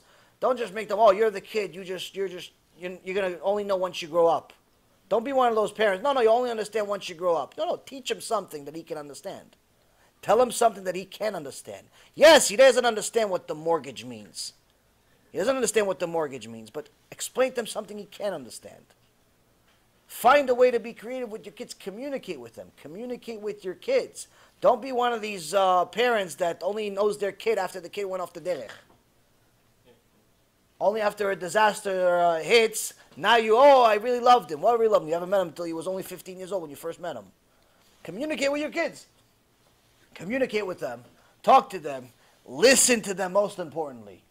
See what they say. What's on their mind? What's bothering them? Why is he so quiet? How come he never talks? How come he stopped talking for the last 2 weeks? What's bothering him?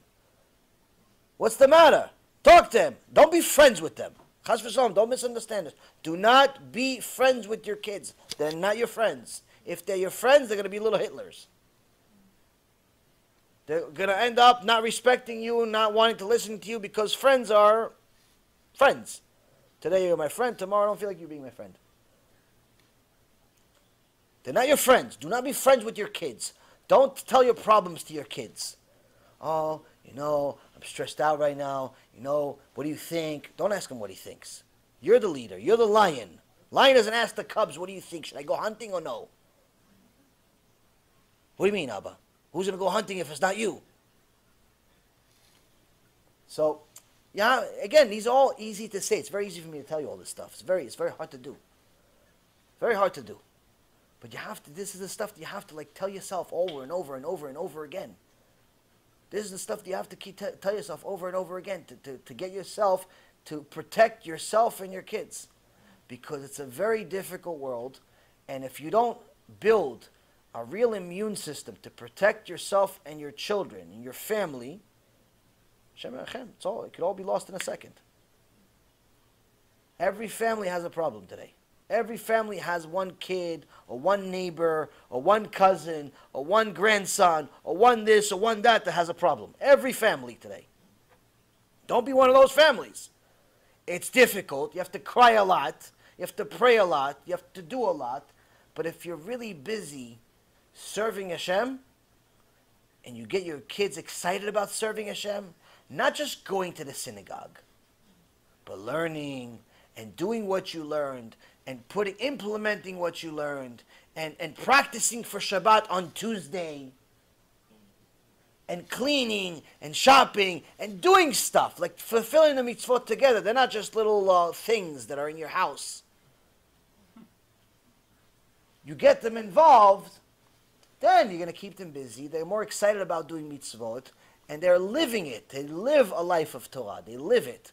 But if they're just people that just live in your house and eat nonstop, then don't be surprised if they don't want to be there anymore. And they want to start playing with their iPhone on the part that's not allowed. And they want to be on a computer that's not allowed. And all the things that are not allowed. And last but not least is the most important. Don't be a hypocrite. Don't ask your kids to do something you're not doing. Why? Because that could break the whole thing. Once the kid is determined that his parent is a hypocrite, all bets are off. He's never going to respect him again. He's never going to listen to him again, specifically on that subject. Don't tell your kid, go to synagogue, and you haven't gone for a week. Don't tell your kid, you should learn, you should really devote your life into learning, and you haven't learned one daf Gemara in the last year. Don't tell your kids to do stuff you're not doing. You want the kid to do it? Show him. You want the kid to care about Torah? You care about Torah. No, but I'm busy making money. Okay, so he's going to be busy making money too. Whatever you're going to do, he's going to want to do. She's going to want to do. If you care about how you look, that's all she's going to care about too. The little 6-year-old is going to care about how she looks. If Ima is in front of the mirror half the day fixing her wig, the little kid's going to be fixing her real hair at 6 years old too. If Ima is looking at skirts that are right above the knee, the little girl also wants right above the knee. Everything that the parents do, the kids are going to want to do. Don't tell them to do something you're not doing. Which means you have to start doing tshuva. You have to start doing tshuva if you want your kids to be tzaddikim. You have to start doing tshuva. You have to pick their friends. You have to pick what they watch. You have to pick what these windows they call eyes are going to intake. You have to pick all these things, but most importantly, you have to do the same thing for you. You have to do the same thing for you. If you're going to watch garbage on the internet when no one's watching, don't expect your kids to be tzaddikim. One day they're going to catch you, and you're not going to know they caught you until they're 25 years old. A lot of these parents are like, oh, I don't know how my kid fell off. I don't know what happened. I don't know how my kid fell off. One day when the kid's grown up, he's got a wife, he's got kids, and he's having a beer with Abba. Instead of daf Gemara, he has a beer with Abba. And he's like, you know what, let me tell you a story, Abba. Let me tell you, I used to like Gemara, but something happened. What happened, son? I'll tell you. Don't get offended, Abba. You know, when I was 11, I walked into your office one time, and I saw tu. And the Abba didn't know for 15 years that that's what happened. You know how many of these stories exist? This Hashem promised this in Mishnah in Pirkei Avot.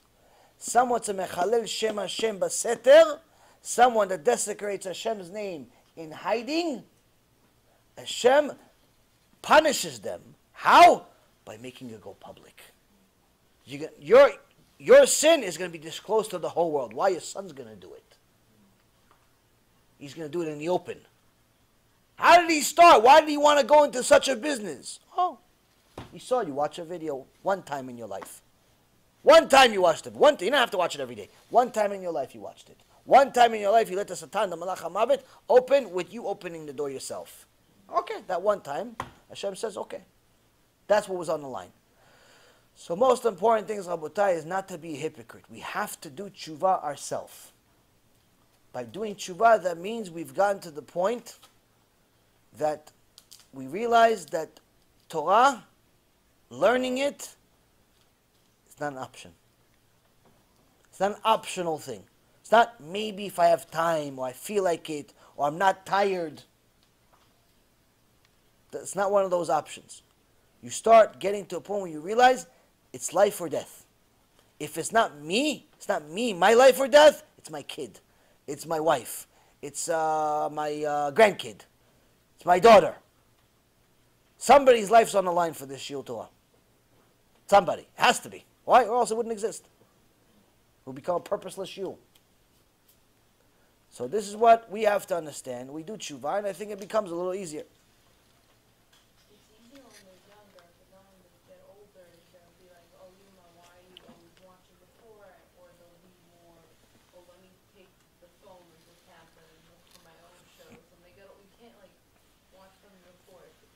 14-year-old kid does. Yes, that's why it has to start when they're little.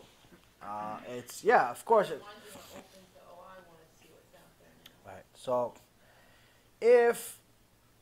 if the parent starts early enough, when they're kids, when they're babies, that Ima runs the house, and you put the fear of God into the child that you cannot go against the parents, it makes it easier. Not easy, makes it easier, where even if the kid wants to pick, once Ima says no, it's no. Once the kid has a fear of God when he sees the parent, that's it. And sometimes they get too comfortable with the mom, so the mom has to use the special powers. What? I'm going to tell your dad. And the kid's like, oops, give up, okay. So that's a normal situation where you've taught the kid from birth. Unfortunately, many of us have done tshuva later on in our life, and our kids already grew up, and they're already 8, and 9, and 10, and 12, and 14, and 16. And the ship of discipline has sailed far, far away. So in that particular case, much of what I said is either impossible to use or very difficult at best. If the kid's already a teenager, 14, 15, 16 years old, to start monitoring what he watches is virtually impossible. So here you have to start treating the kid as if he's a Baal Tshuva. You have to go straight without controlling it. You can't control what he watches. You have to outright teach them right and wrong and explain to them why this is wrong in every way. You have to obviously learn it with them, and you have to convince them that this is wrong and this is right if you haven't done it so far. You have to learn with them. You have to spend time. Some of your learning has to be sitting down with your kid and teaching them what's right and wrong all over again. And showing them how disgusted you are with this wrong. And trying to do your very best to convince them that it's wrong. And again, it doesn't necessarily mean that what I'm saying is going to work. It's much, much more difficult to get your kid to do tshuva at 14 than at 4. So in that case, you have to convince them with something else. You have to convince them sometimes with money. You have to convince them sometimes with gifts. Even if they're 4 years old, if you have to, Rabbi Shimon Bar Yochai actually says it. If you have to convince your kids to learn Torah with money, good, it's a mitzvah. It's a mitzvah to convince your kids with money to go learn Torah. With gifts or whatever it is, to go learn Torah is no problem. Even if you have to bribe them, do it. Seriously, do it. Pay your kids to go learn Torah if you have to. It's not teaching them anything bad. Show them that there is a reward. They don't understand what Gan Eden is. They don't understand what Gehenom is 100% like you do. Even we don't understand 100% what Gan Eden and Gehenom is. They understand immediate reward. So give them an immediate reward. Give them a quarter. Give them 50 cents. If the budget allows, give them a whole dollar. For, you learn a Daf Gemara. Ashrecha, here's $1. And every few months, after they saved enough dollars, you could take them and buy them something, or maybe buy it on the internet so you don't have to go to the store. And buy them something with it. But the point is that once they're young, it's much easier. Once they're older, then you have to do a little more bribing. But most of all, you have to interact with them yourself. If you want them to learn, you have to learn with them. You want them to do, you have to do with them. Don't tell them, listen, go build a sukkah. You go build a sukkah. Go learn Gemara. You learn Gemara. Oh, but it's good, it's Torah. Oh, it's good for you. They want to know that somebody else that's bigger than them, both in size and in age, is doing it. So if you're not doing it, they're not going to do it. So it takes a lot more convincing once they get older. It's not impossible. But if you get your kids excited about it, then and you apply all of the things we just said, uncensored Torah, full force, you make it your number one thing. You're not a hypocrite. You're doing all of it. You want them to be modest. You're modest. You want them to be tzaddikim. You're a tzaddik, and so on and so forth. Then they'll do it. It's never easy. It's not easy when they're 2. It's not easy when they're 12. But it's obviously easier once they're younger. But always teach them that you run the house.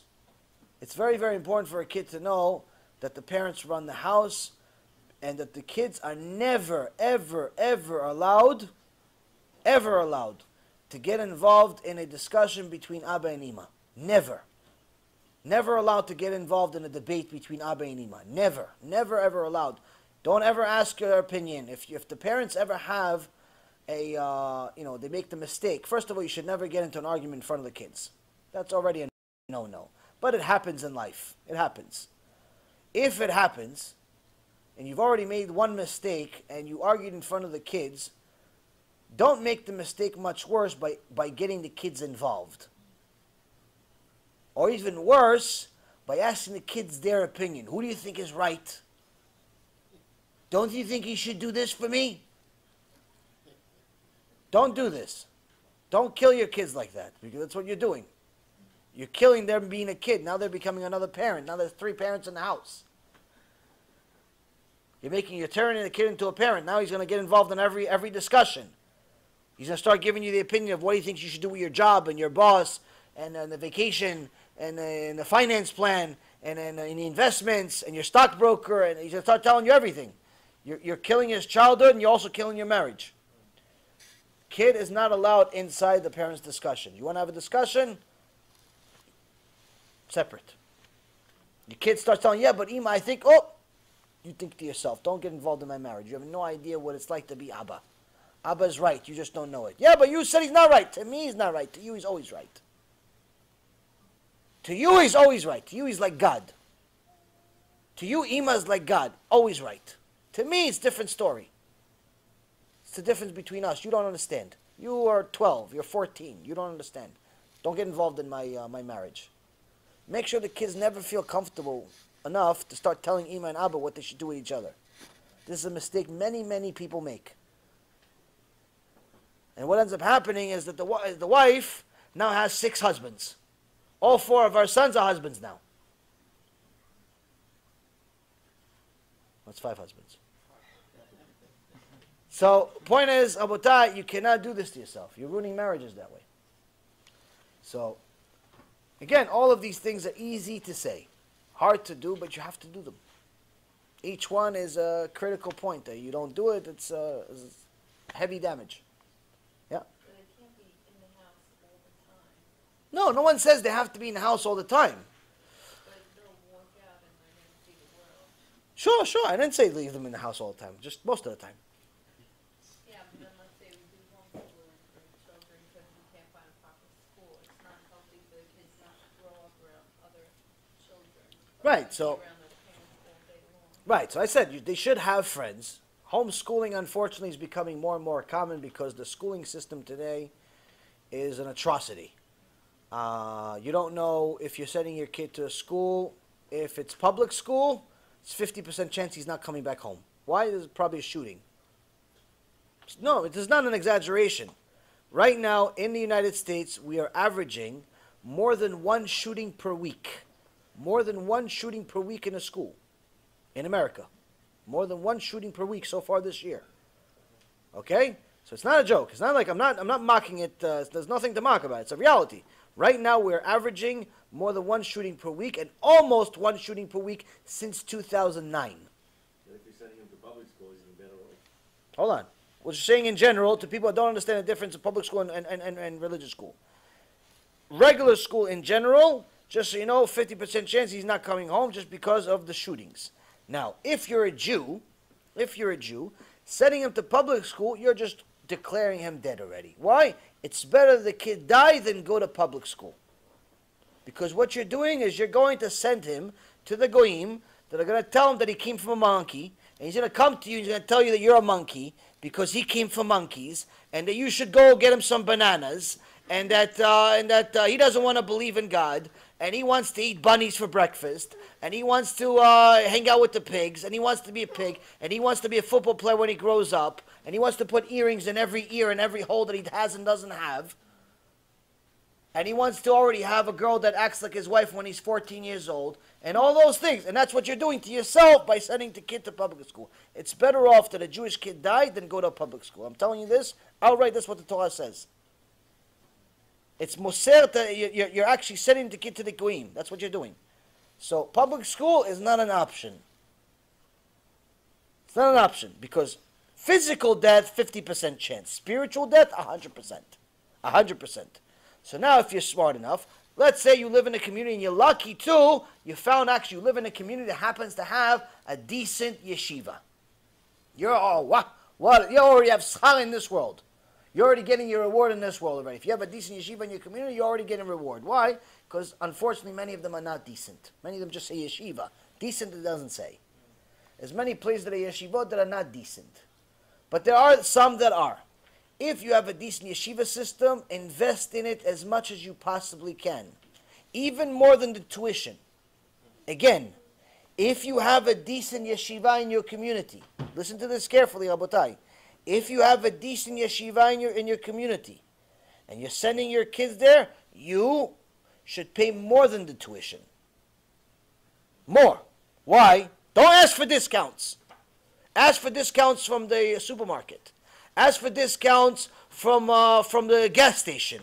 Ask for discounts when your wife doesn't feed you as much, so you get skinny. Don't ask for discounts from the yeshiva. Why? Because right now a decent yeshiva, a holy yeshiva, is like finding a 1,000,000-carat diamond in the middle of the street. If you have a decent yeshiva system, spend as much as you can into it. Invest in it. Why? So it gets bigger, so Bezat Hashem, you help Am Yisrael do tshuva. If you have decent teachers, you have a decent yeshiva, don't ask for discounts. Like some people asking for discounts, they're millionaires. They make a few $100,000 a year, they're asking for discounts. What, are you retarded? Is something wrong with you? They're saving your kid's life every single day. You're asking for a discount? It's like asking a doctor, listen, can you give me a discount on the bill? Sir, you're getting chemotherapy. What discount? We're saving your life. You're getting chemotherapy. You want a discount too? Don't ask for a discount from a good yeshiva. Unless you can't afford it. If you can't afford it, it's a different story. Then you're not asking. You're begging. It's a different story. Different story. But if you have the money, give them even more. I'm serious. Give them even more. Contribute to the community. Now, if you're unlucky like many of us, and you don't have a decent yeshiva, either because one of the teachers is really not a teacher, he's a rapist, or because they teach kfirah, they teach that the Torah is not provable like this one yeshiva in Florida, that the principle of the yeshiva says that Jews don't believe in miracles, and the Yam Suf was a tsunami. He's a principal of a yeshiva in Florida. The Yam Suf was a tsunami because he saw it on the Discovery Channel. And the likes. You don't have one. You have one of those types of yeshivot. Then you're not allowed to send your kids to that yeshiva. If the yeshiva teaches the kid that the Rebbe is God, or the Mashiach, or they teach them that that modesty is no longer applicable, or that the Torah is no longer applicable, or that if it doesn't agree with science, then it's not really Torah. All types of things that are against Hashem, you're not allowed to send your kids there. Not allowed to send your kids there. You're not allowed to put your kids at risk, hoping they're going to make it. Because it's difficult for you. Difficult. Move. You're not allowed to put your kids at risk. So in that case, you have to homeschool, which is difficult, to say the least. But at least you know that your kid's going to be a kosher Jew. So in that case, that means that you have to spend extra time picking the material of what you're going to teach them, what you're not going to teach them. That means you're going to have to spend extra time teaching them yourself. One of the parents can't work now. So, which is not necessarily such a bad idea anyway. You should have one parent at home anyway.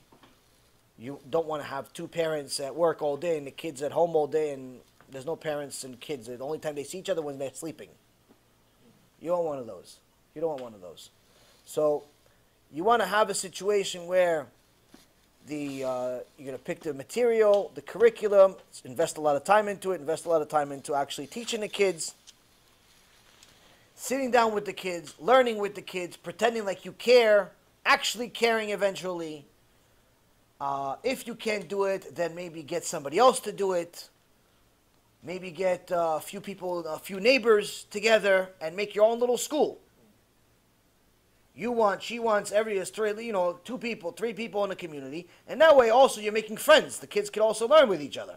They're alone with each other. They're interacting with each other, and you have you're killing two birds with one stone. But you can't eat it. It's not kosher if you kill with a stone. So that way, it's difficult. Difficult. It's not impossible. But that way you have socializing. Now, as far as beyond school socializing, again, as long as it's a controlled environment, as long as it's a place where it's not a place that's outright going to create major problems. Now, when they're really, really young, you have a little more freedom. You have a little more freedom for the wife to go take them into the, park or something like that. But don't ask the husband to go to the park. Don't ask the husband to go to the park. Don't ask the kid that's above 13 years old to go to the park. Why? Because you're going to look at the ball. They're going to look at women. You're looking at the dogs running. They're thinking something else. Don't ask the husband to go to the park. Don't do that to the husband. Don't kill your husband. So you have a little more freedom when they're little kids. You want to, you want to go to the park. You want to go and, maglichot, these slides and stuff, all these different things. Fine, no problem. You have a little more freedom. But don't ask the husband to go to all these places with you because you want a family day. And even if you have a family day to some of these places, again, it has to be limited. You cannot expect the husband to go to the boardwalk and expect him to come home the same. Because even if he's a tzaddik going there, he's not a tzaddik coming back. So you have to limit it. You have to limit it. I mean, unfortunately today, especially when people give themselves excuses to not wear clothes, you have to limit it. Generally, as the Gaon Vilna told his wife in his Igeret Agra, he told them when he left for Israel, in those days when you left to go out of town, there was no guarantee you're coming back. It's not like planes like today. One plane, you're on there for a couple hours, you're in a different country. In those days, you had to go, and just traveling took months. Just getting to your destination took a few months. And it was very, very difficult, and many of them didn't make it. Just the journey itself was difficult. So every one of them would write a letter to their family as if it's like a last will and testament. So the Igeret Agra, you could find it on the internet for free. It's a letter of the Gra, the Vilna Gaon, writes to his wife. He says, I saved extra money for you to pay people to go and even do the shopping for you so you don't have to leave the house. See, I say the special savings I made in those days, 200 years ago, when people still wore clothes. I saved extra money so you don't have to leave the house. So in general, Rabotai, if you could leave the house less, I personally recommend to leave the house less. You want to take the risk and go to every store you can whenever you have an opportunity? Schutcha. You can do what you want. I'm just telling you my recommendation. You want to go to a store, you want to go to things that are unnecessary, when today you have the convenience, especially in America, to order things, you want to go to the store, go to the store. You want to go to the mall, go to the mall. You want to go to Genom, do it. It's your business. I'm just telling you, you want to try, especially as the man, you want to try to do everything you can to protect your eyes, especially if you're going to do everything else we talked about until now, which is learning Torah. Because once you start looking at things that are not appropriate, it's very, very difficult to retain the Torah that you learned. So why learn 2-3 hours? You're going to lose it anyway. Chaval. There's no chaval. No, it's not just a waste. So try to limit it. And the wives, do the husband a favor. Do the shopping. Do whatever is necessary. Order. Even if it costs an extra 10-20%, doesn't make a difference. It's better to keep an neshama.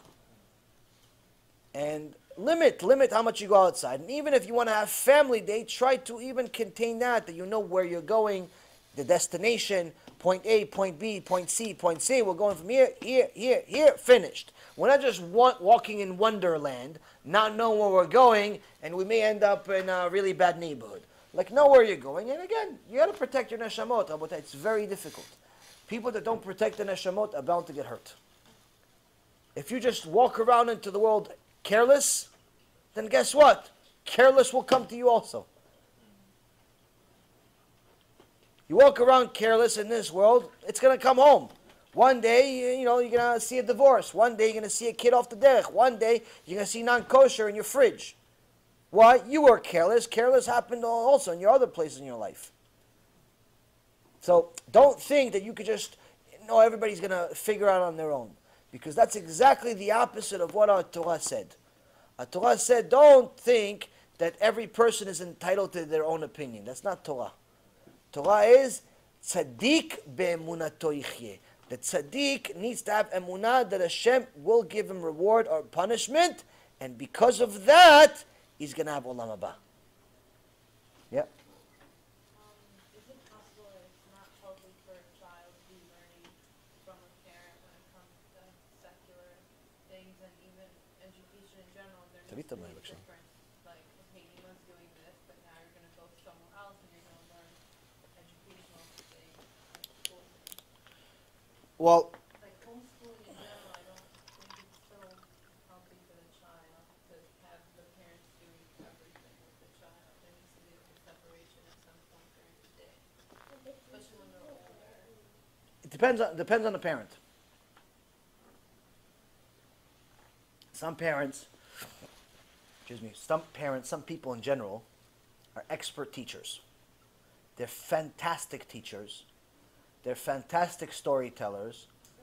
And they know how to connect to everyone. And they have a special bond with their kids. That's rare. Most people, even if they are good teachers, still cannot connect to their child throughout their entire life. They can only connect to their child at a certain section of their life. So that's why even the Chachamim would send their children to other Chachamim they knew.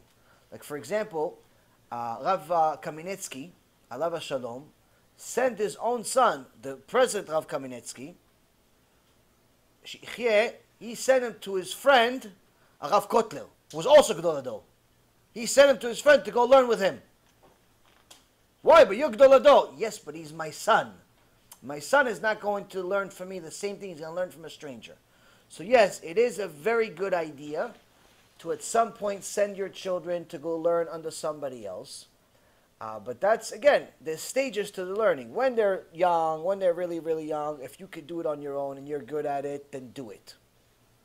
If not, find somebody else that is. Instead of buying an extra dress a year, then spend that money on getting an extra tutor a year, an extra tutor every week. Meaning, know where to minimize your expenses so you could actually live the Torah. The dress you don't need, the shoes you don't need, the car with the navigation system you don't need, the child's neshama you need. So if you have to walk 3 miles a day so your kid has a neshama that's protected, it's fine. But if you have a car and you don't have to ever walk, but your kid has no neshama, then what do you do with it? So invest into learning. Learning is very, very important for a Jew. Learning is very important for a person in general. Now, you shouldn't only limit it to just the Chumash and just the Gemara. You should teach them some basics of secular studies like math and language. Math and language, English, Hebrew, wherever you are. Teach them the common language. Teach them some math. And some basics of, day-to-day Mussar stuff. I mean, in general, you're going to learn it anyway. But language and math, you don't need to teach them too much as far as a science. I mean, unless that's something that you actually know what you're talking about in. But the core subjects that you must teach them, meaning that there's no way that you cannot teach them, is science and language. I'm sorry, math and language. Math and language is a must. You must teach your kids how to speak, how to read, how to write, in more than just Hebrew, more than just Sfat HaKodesh, and you must teach them how to do math. Many times I meet young kids in this generation that actually went to school, but they don't know how to write. They literally don't know how to write. They're so used to text messaging or typing, they don't know how to handwrite. They don't know how to handwrite. Or they don't know how to spell. Don't know how to spell. It's horrible. Kids don't know how to spell. Or they can't do math in their head. You tell them, listen, what's 9 times 9? Oh, hold on a second. They take out their phone. You don't know how 9 times 9? You don't know 9 times 9, really? Well, that's what we got to this generation. Nobody knows 9 times 9. It's 81, by the way. Nobody knows any math. Nobody knows any math in their head. You should, at the very least, as a human being, know at least every number multiplied by itself up to 12. Minimum. Minimum, as a human being, you should know every number multiplied by itself up to 12. 12 times 12, 144. At the very minimum, you should practice to do math in your head. Why? Because this teaches you how to think fast, how also, at one point, you know how to give change, get change, conduct your day-to-day business.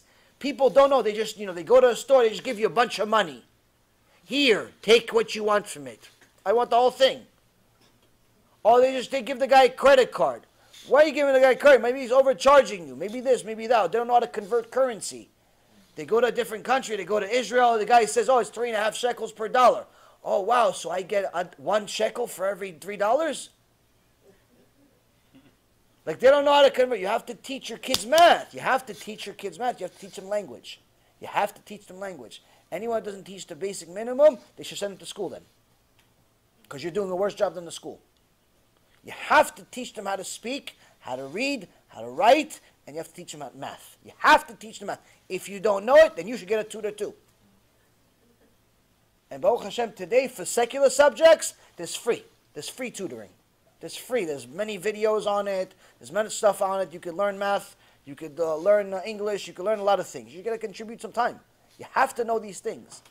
An uneducated person is a person that's walking blind. Now, in this world, knowing Torah is critical, but to be a Talmid Chacham, you cannot only know Rashi and Tosfot and Moshe Rabbeinu. You have to know also what's going on in the world.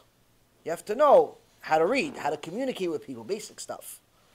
So, when it comes to teaching your kids, you have to know your own limitations. You have to know your own limitations. You have to know if you have communication skills.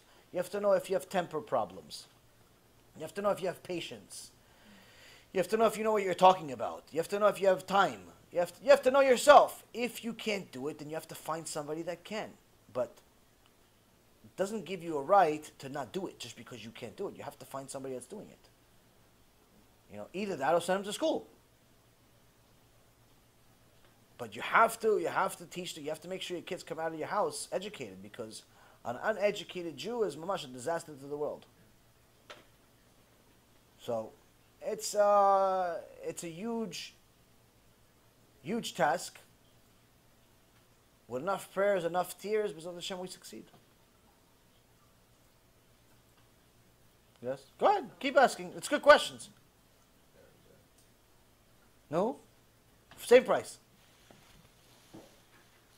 When you spoke about it, but it's so much more difficult in your life. Of course. Another human being in front of you, like whatever they're a copy machine now. You can't just Go ahead, say it. Go ahead, it's not so easy? I said it 5 times, it's not so easy. I know it's not so easy. I have 2 kids. Definitely not so easy. They cry, they complain, they don't want to do it, they don't want to listen. I get it. They fall asleep, they don't want to go to sleep. It's of course. Yeah, they're not little robots that just do what you say. Of course, it's very, very difficult. But when they ask the Stipler Gaon, Rav Kanievsky, his father, they asked him, Father Rav, how is it that you, the Gdol Ador, your son is also Gdol Ador? Like, it's not common. Actually, the Gemara even says it's not common for a tzaddik to assume or to even have a son that's also a giant. You would think it is common. He's tzaddik, his son's going to be tzaddik. No. You shouldn't assume that. So they asked him, even the Torah says that it's not common. Sometimes the opposite happens. David has Avshalom. David having Avshalom is much more common than David having Shlomo. Maybe that's the secret behind having a lot of kids. At least you have one Shlomo.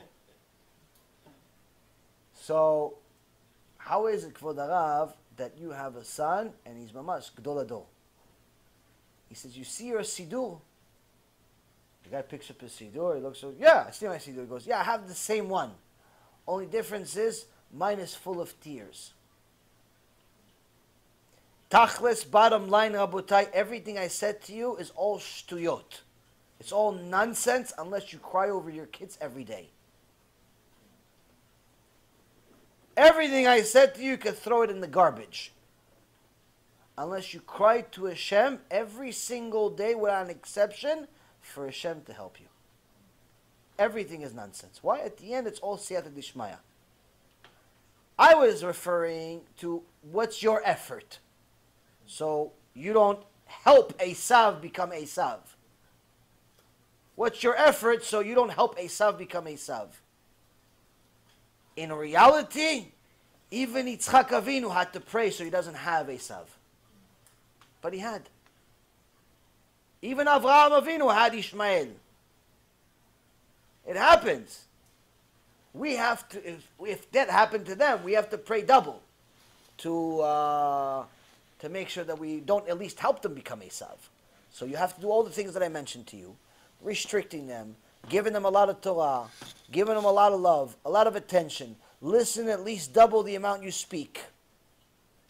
Especially when they become teenagers and they like to hear themselves talk.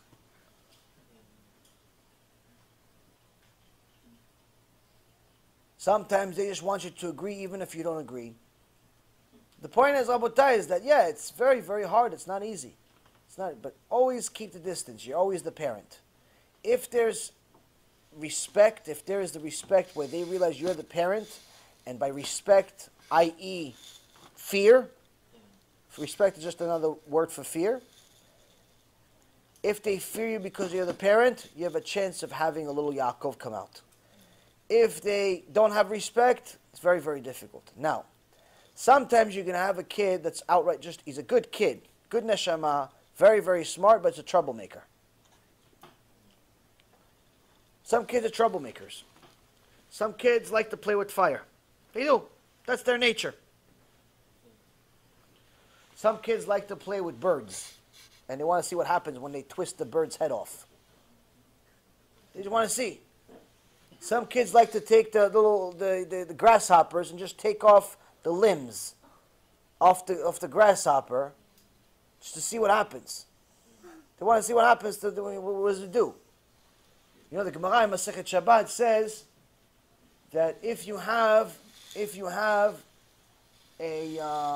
grasshopper, you should know that after it rains, the grasshopper doesn't move. When it rains, grasshopper doesn't move. Why it doesn't move? Rashi says that's because the grasshopper doesn't have any eyelids, so it becomes blind after there's rain. So here we see again that the Torah had scientific knowledge of the venom of the snakes 2,000 years ago, or even the eyelids of grasshoppers 2,000 years ago. Or at least 900 years ago at the time of Rashi. So Torah has everything. But at the same token, we have to learn. This is some stuff that you could teach your kid that's taking off the grasshopper into little pieces. You could teach him this stuff. But the point is, some kids are troublemakers. They're experimenting with everything. They're experimenting what's going to happen if they throw the rock against glass, and the glass happens to be your window. What's going to happen if they jump into the puddle, and they don't really know how deep the puddle is. What happens, the kids experiment. Don't lose hope because the kids are troublemakers. In fact, it's quite the opposite. Many times the Chachamim talk about themselves when they're children, and many times, more times than not, they were Chachamim, talking about Gdolei Ador, were big troublemakers. One child was such a troublemaker that everybody knew him. The whole neighborhood knew him. And one time, this guy saw the kid, and decided that he wants to just slap him for no reason. Tach! Slapped him in the back of the head. So a little kid, smart, he was young, 6, 7, 8 years old. Smart, but he knew he was outmatched. This guy's a giant, little Amalek. What is he going to do? It's like, oh, here. He takes out a coin out of his hand. He goes, here. So the guy doesn't realize, well, why are you giving me a coin? He goes, oh, you don't know? oh, this is the mitzvah of the Jews.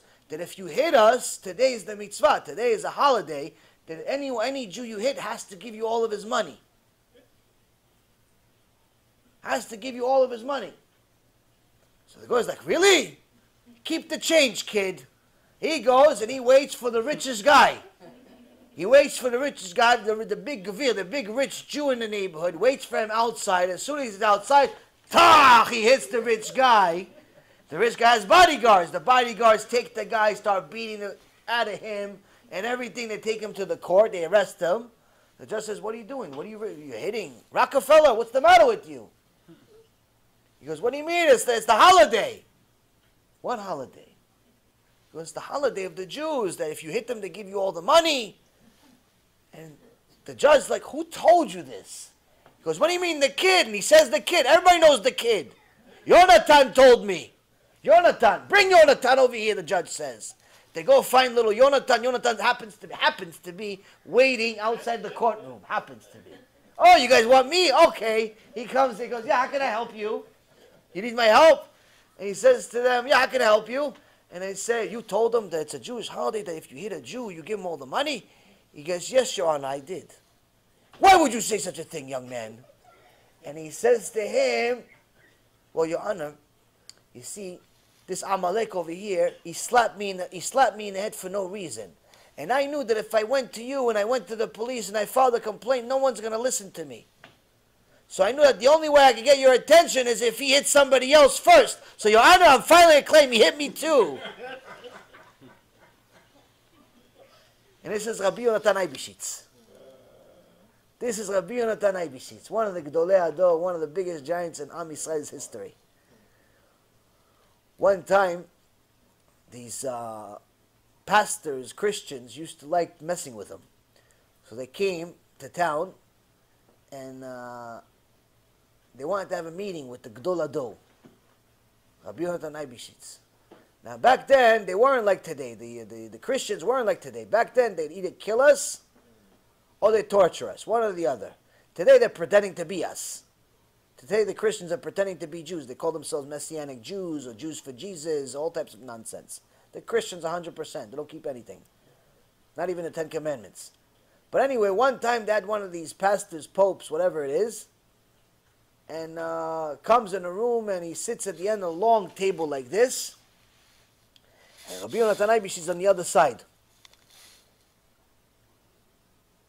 So the Pope says to him, tell me, what's the difference between a Jew and a dog? Rabbi Yonatan Eibishitz says, the table.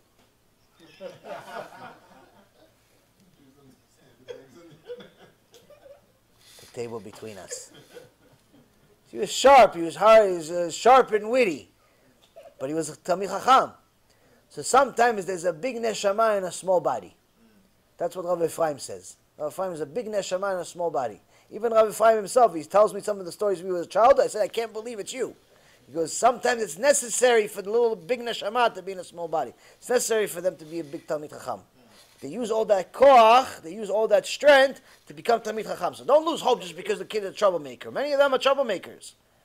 You have to get their attention. It's a little more difficult to get their attention, but once you do, you can make them a big Talmid Chacham. Big Talmid Chacham. Kids in general have a shorter attention span, need constant stimulation, need constant attention, constant affection. In reality, it's no different than us adults. It's just that they don't pretend like we do. There's no falsehood in the kid. He's going to tell you outright if he thinks something about you. So that's it. But again, all of this stuff is hard, very hard to do. And even if you do all of it, if it's missing a prayer to HaShem, it's worthless. So add all of what we just said. Add prayer with tears from the mom and the dad. And B'ezrat Hashem, you'll succeed. But again, remember, if there's hypocrisy in the house, the whole system breaks. If there's no love in the house, the whole system breaks. If there's no God in the house, the whole system breaks. Every one of these pieces that I told you is a foundation. It's not like another floor. It's not. This is not a building, one floor off the top of the other. This is all foundation. Meaning, if one piece is missing, the whole thing collapses. If the mom is walking around with a mini skirt, don't expect the young kids to be modest. If the father's a thief at work, don't expect the kids to be tzaddikim. And so on and so forth. The whole thing is a foundation. Everything is a foundation. It's a domino effect. And B'ezrat Hashem, this is going to force us to do tshuva. And that's actually one of the nevuot, one of the prophecies that's going to happen at the end of times before Mashiach comes. The Gemara in Masechet Sotah, page 49b, says that before Mashiach comes, the kids are going to help the parents do tshuva. The kids are going to help the parents do tshuva. This is one of the ways. Any parent that wants their kids not to go through the same difficulty like they did and do tshuva during their adult life, which is extremely difficult, will help the child by making sure that they do all of these things and investing into the child when they're a kid. Don't wait for the kid to be 15 before you invest into them. I have a few students that did tshuva later on in their life, once they already have their kids already teenagers. Very difficult. Not impossible, but very difficult. In those cases, you have to spend more one-on-one time with them learning together. In those cases where the kid's already a teenager, pretty much the only thing that's going to get their attention is if you learn with them. And you're going to make it fun. If you're a little paro when you learn with them and you're not fun and you're boring and you're yelling at them constantly, then expect them to hate the Torah and you. But if you're going to watch a shiur with them and you write notes and they write notes and you compare notes and you talk about it, and that's what you talk about all the time and that's what you get them to talk about and you get them interact, make it as if this is your thing together, then you have a better chance. But if they're studying alone and you're studying alone and you're expecting both of you to arrive at the same conclusion, you're wrong. They're 16 and you're 46. You don't have the same mind, you don't have the same neshama. So you have to be more patient with them. B'ezrat Hashem, it works. But again, without siyata d'ishmaya, none of this stuff works. What else? Can you please elaborate on when you said something about you were comparing it to when a child gets a vaccine and it's like building up the immune system. Yeah. So if you're keeping your kids in your house and trying your hardest not to have them go out of the house, and where is that vaccine? So when they're going to ask you, Go to the store. Sure, I'm not. And then you explain to them that's not what we want, and then they can learn from that. But if you never go to the store, no, I'm not saying, I exaggerate a little bit as far as like don't leave the house. I generally try not to leave the house, but obviously I come here and I take care of whatever business I have to go. If I have to go to court, or I have to go to the doctor, or I have to come here, or I have to go to shul, I go. Meaning, don't be one of these, there's little flies that goes everywhere.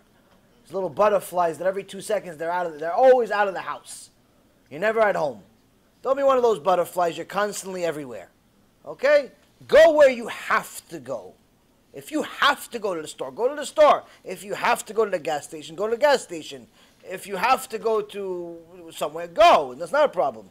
But only go where you have to go, first of all. Second of all, is that with the kids also, is that you want to teach them. So sometimes you want them to be involved in the chores, so you bring them to the store with you, and when you pay attention to them more than you pay attention to the groceries.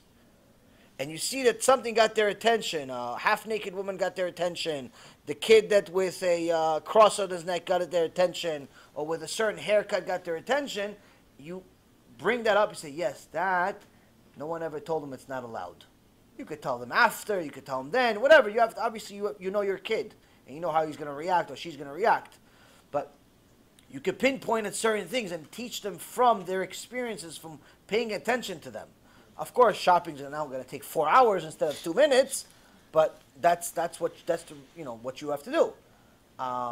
So yes, you want to build their immune system, in a sense, by teaching them right and wrong, teaching them what is not allowed, what is allowed. She's wearing that because no one ever told her that she has to wear clothes, or no one ever told her that she's supposed to be modest, or maybe she doesn't understand what modesty is, and then you take the opportunity and teach your kid why modesty is a good thing. And why, the Torah teaches this, and no one ever taught some people Torah, and you teach them why certain things are not done by other people, and you give them an explanation for everything. You have to have answers. You have to have answers. Don't ever be one of these parents that says, I don't know. Don't be one of those parents that says, I don't know, because I can tell you, there was somebody that I know very, very well that told me one of the reasons why he was never really, he never took the direction of being religious is because he asked his parents questions, and they always told him, I don't know. And to him, as a child, it didn't make sense. When he asked them, are there dinosaurs in the Torah? He said, I don't know. I don't think so. What do you mean? But there's bones in the museum. We went in school, took him to a museum, they saw bones. He doesn't know that 99% of the bones are fake. He doesn't know 99% of the bones are fake. He doesn't know. Most adults don't know 99% of the bones in the museums are fake. They found one bone, they made the rest of the figure. So, oh yeah, we found a dinosaur. What dinosaur? You found one bone, and you found a tree, and you made it pretend like it was a bone, and now you painted it white, and you put 900 other bones on there, and you made a whole dinosaur because it goes in a movie with you. It's fake. A lot of these things are fake. Oh yeah, we found 8 different species for the horse. No, you didn't. That's 8 different species. None of them are related to the horse. It took them 50 years to admit this stuff. They had in a museum the gradual evolution from this one thing that looked like a horse, which it really was a cat, to what is today's horse. And they said, look, it's gradual evolution. In reality, they didn't admit. It took them 50 years to admit. It's all 8 different species that walk on 4. So the thing is, though, is that the kid is going to ask you these questions. If you tell them, I don't know, I don't know, I don't know, one too many times, he's going to say, no one knows anything, everyone's a fool, and that's it. I'm just going to make up my own mind. I'm going to search for my own truth. Meaning, you have to do tshuva yourself. You have to learn yourself in order to save your kid. You cannot walk around empty-minded and expect your kids are just going to take your word for it.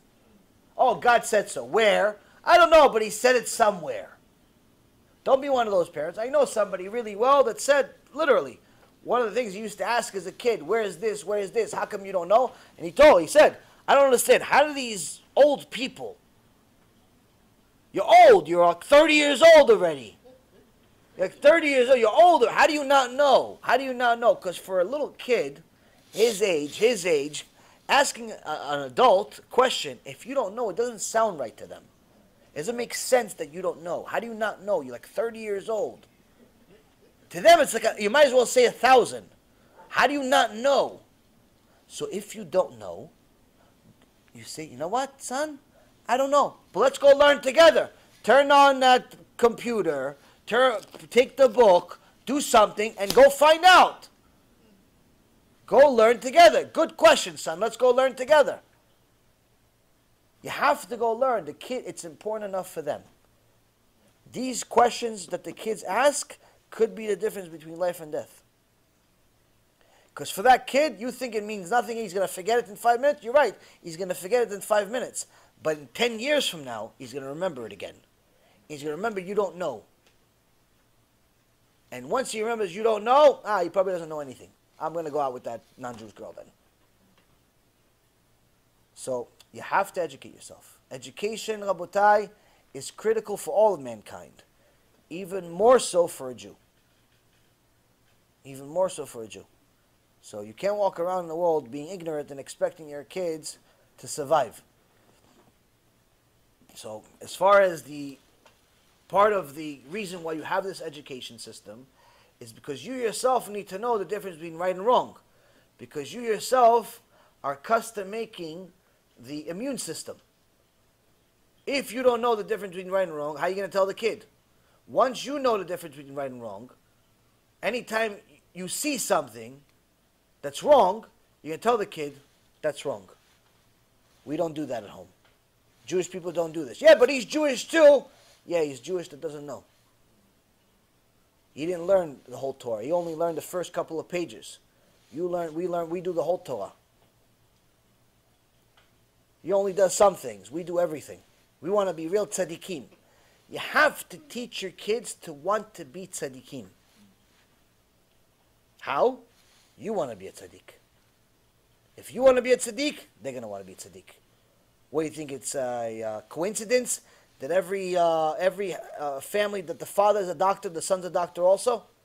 The father's a lawyer, the son's a lawyer?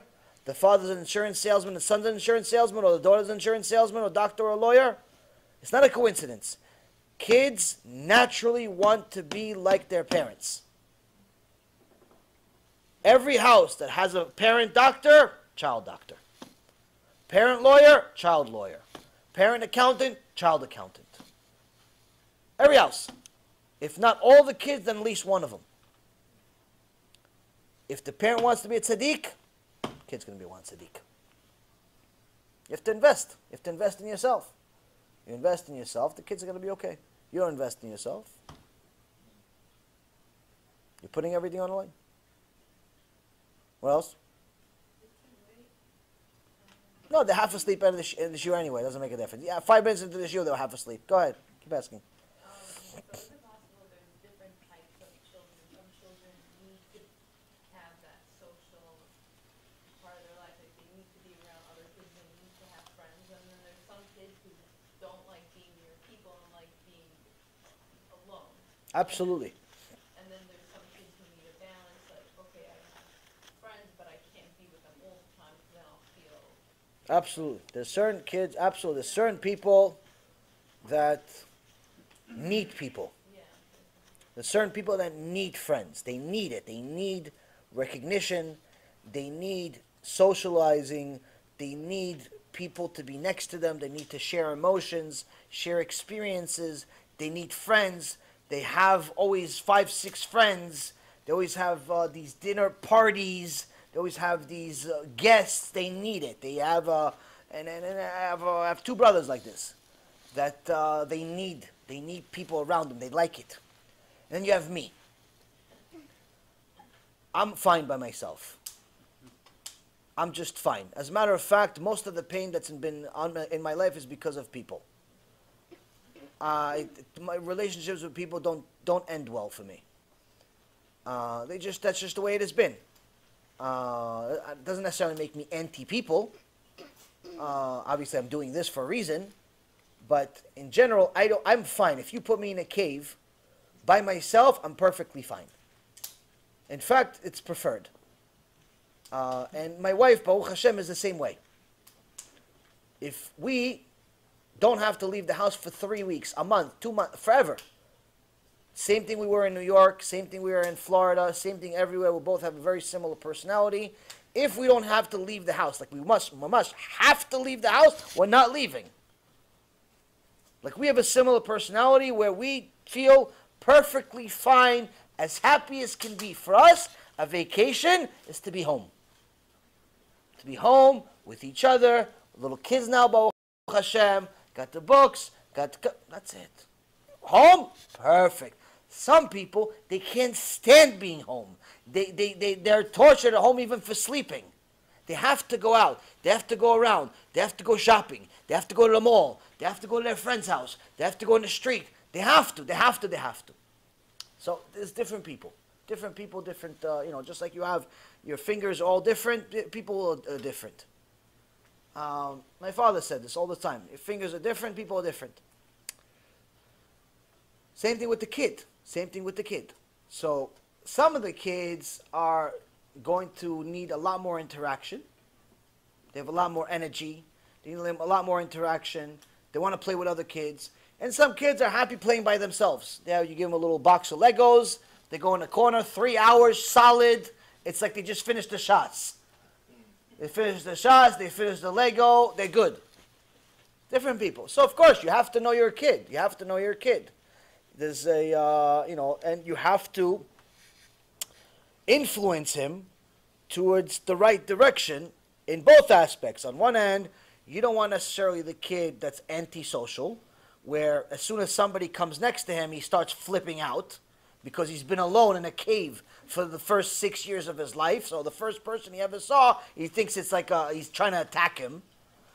you can't have one of these kids that and make the kid think it's okay that no one's allowed to touch their stuff. Because if the kid is too into himself, he becomes antisocial, and it becomes dangerous.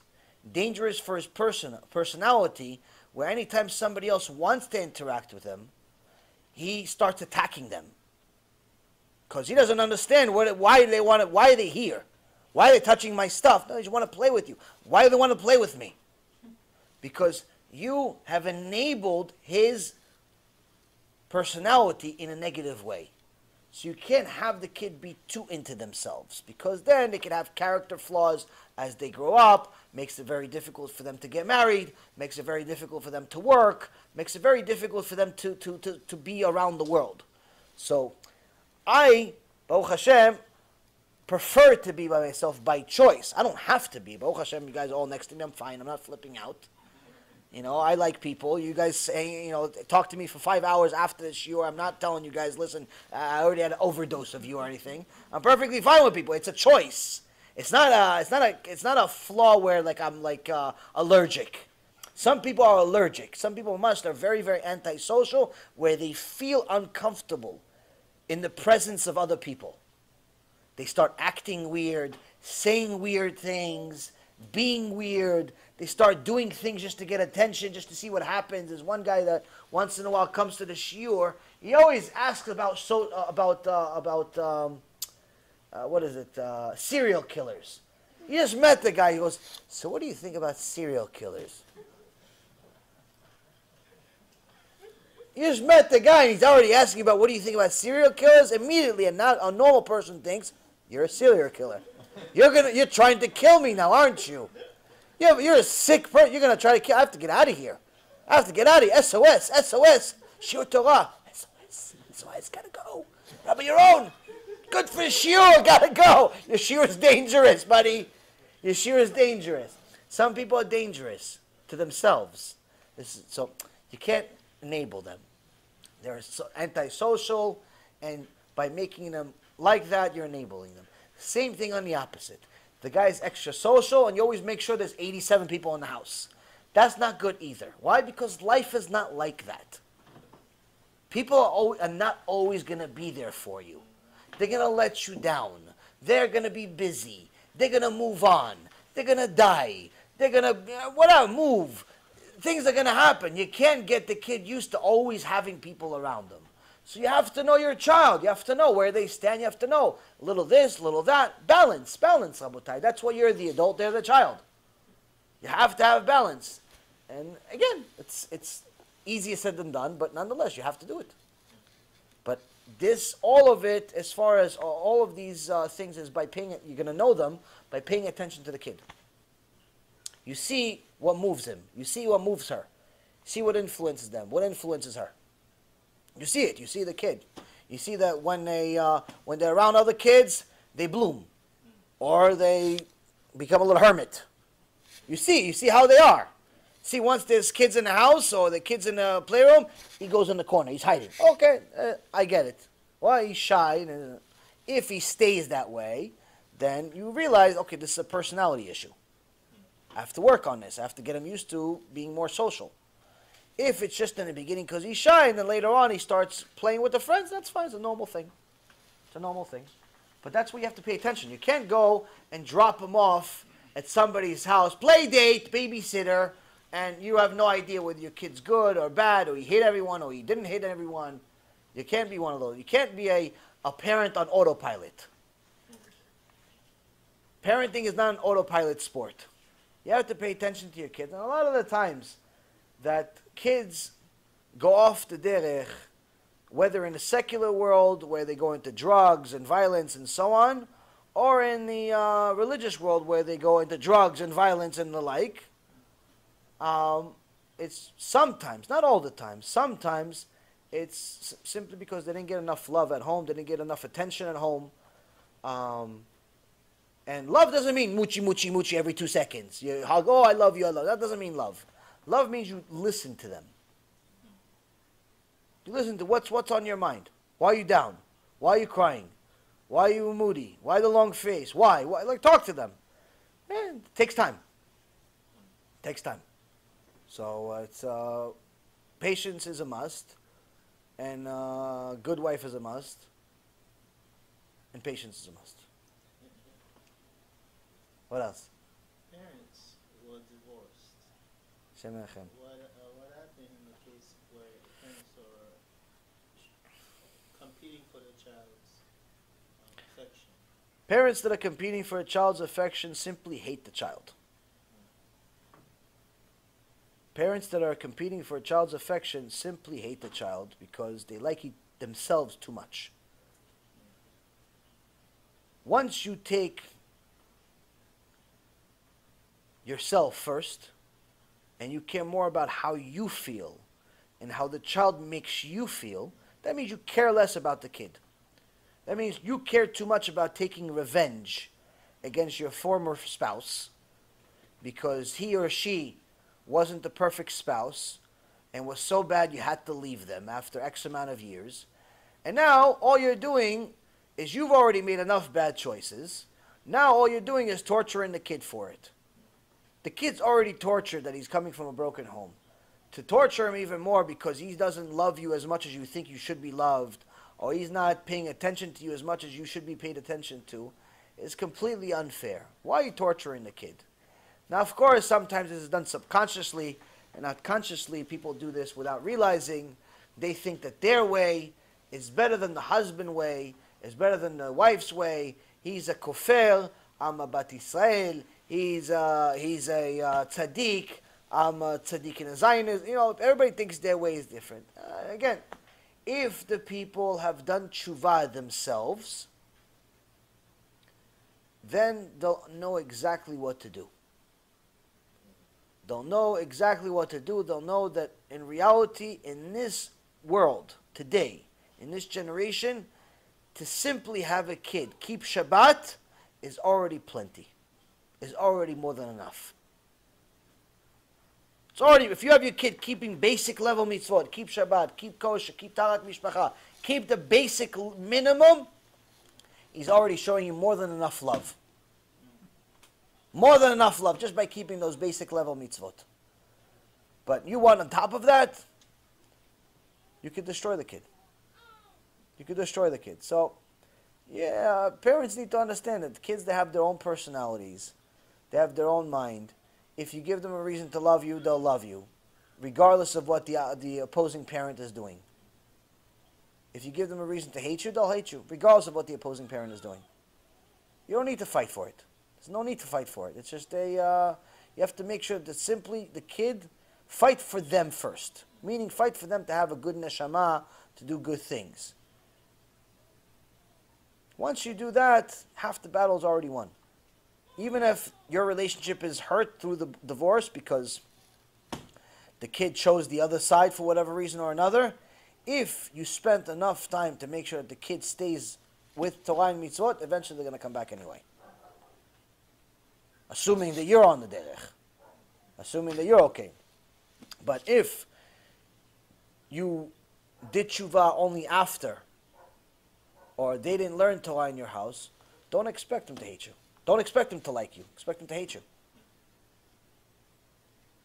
You know, so, I mean, it's you made your bed, you're going to sleep in it. It's a sad situation, but that's why in Judaism, it's not so easy to get a divorce. You know, the Rabbanut is not so quick to give people a get.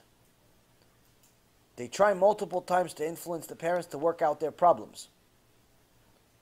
There's only one particular issue where they say it's a get almost immediately, which is if the wife refuses to go to a mikveh. If the wife refuses to go to a mikveh, in many cases, it's an automatic get. It's an automatic divorce.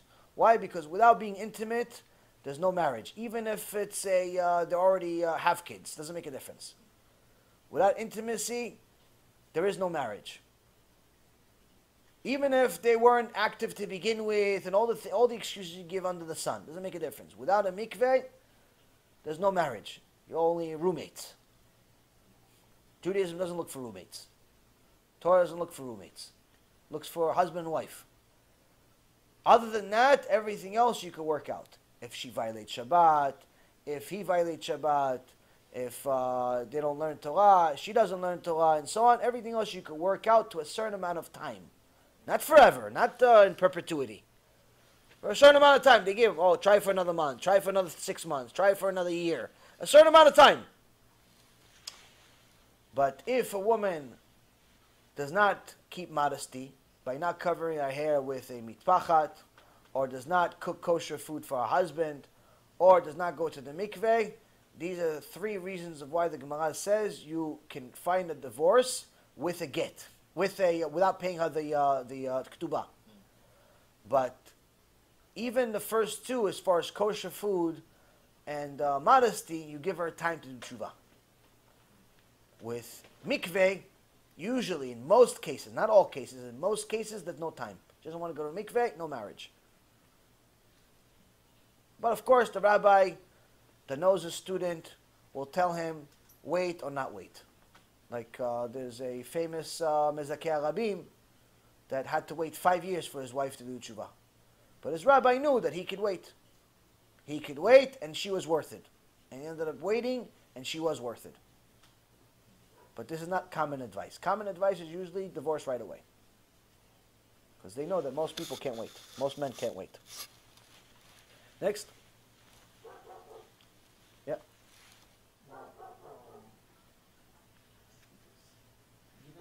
Well, people in general are, have an intriguing mind, especially children. They things from their curiosity, very easily, and that's why they ask a lot of questions. Good. But same token, sometimes they have those questions, but they don't address their parents because they're not too comfortable, and sometimes it becomes especially, subjects where, that are, I would say, taboo, the times that they feel uncomfortable to ask their parents, but they go out there and look for these, these answers because they're curious. So, is there like age group where parents should approach their children, or is there a method that, the sages, kind of put in place, like who should approach them, or like a certain age and how, it's done? If, Baruch Hashem, very good question. Is there an age to teach certain things? And I'm assuming you're talking about sex. Yes. I'm assuming you're talking about things related to the uncomfortable stuff that no parent wants to talk about. Torah also means ora'ah, also means instructions. Instructions to live, instructions to succeed in business, in marriage, in raising children, in everything in life.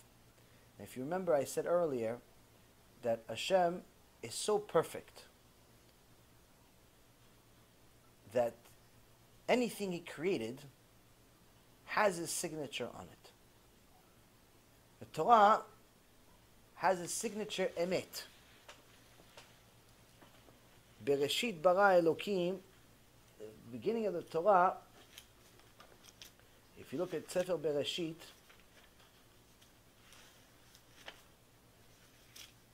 the first verse in the Torah,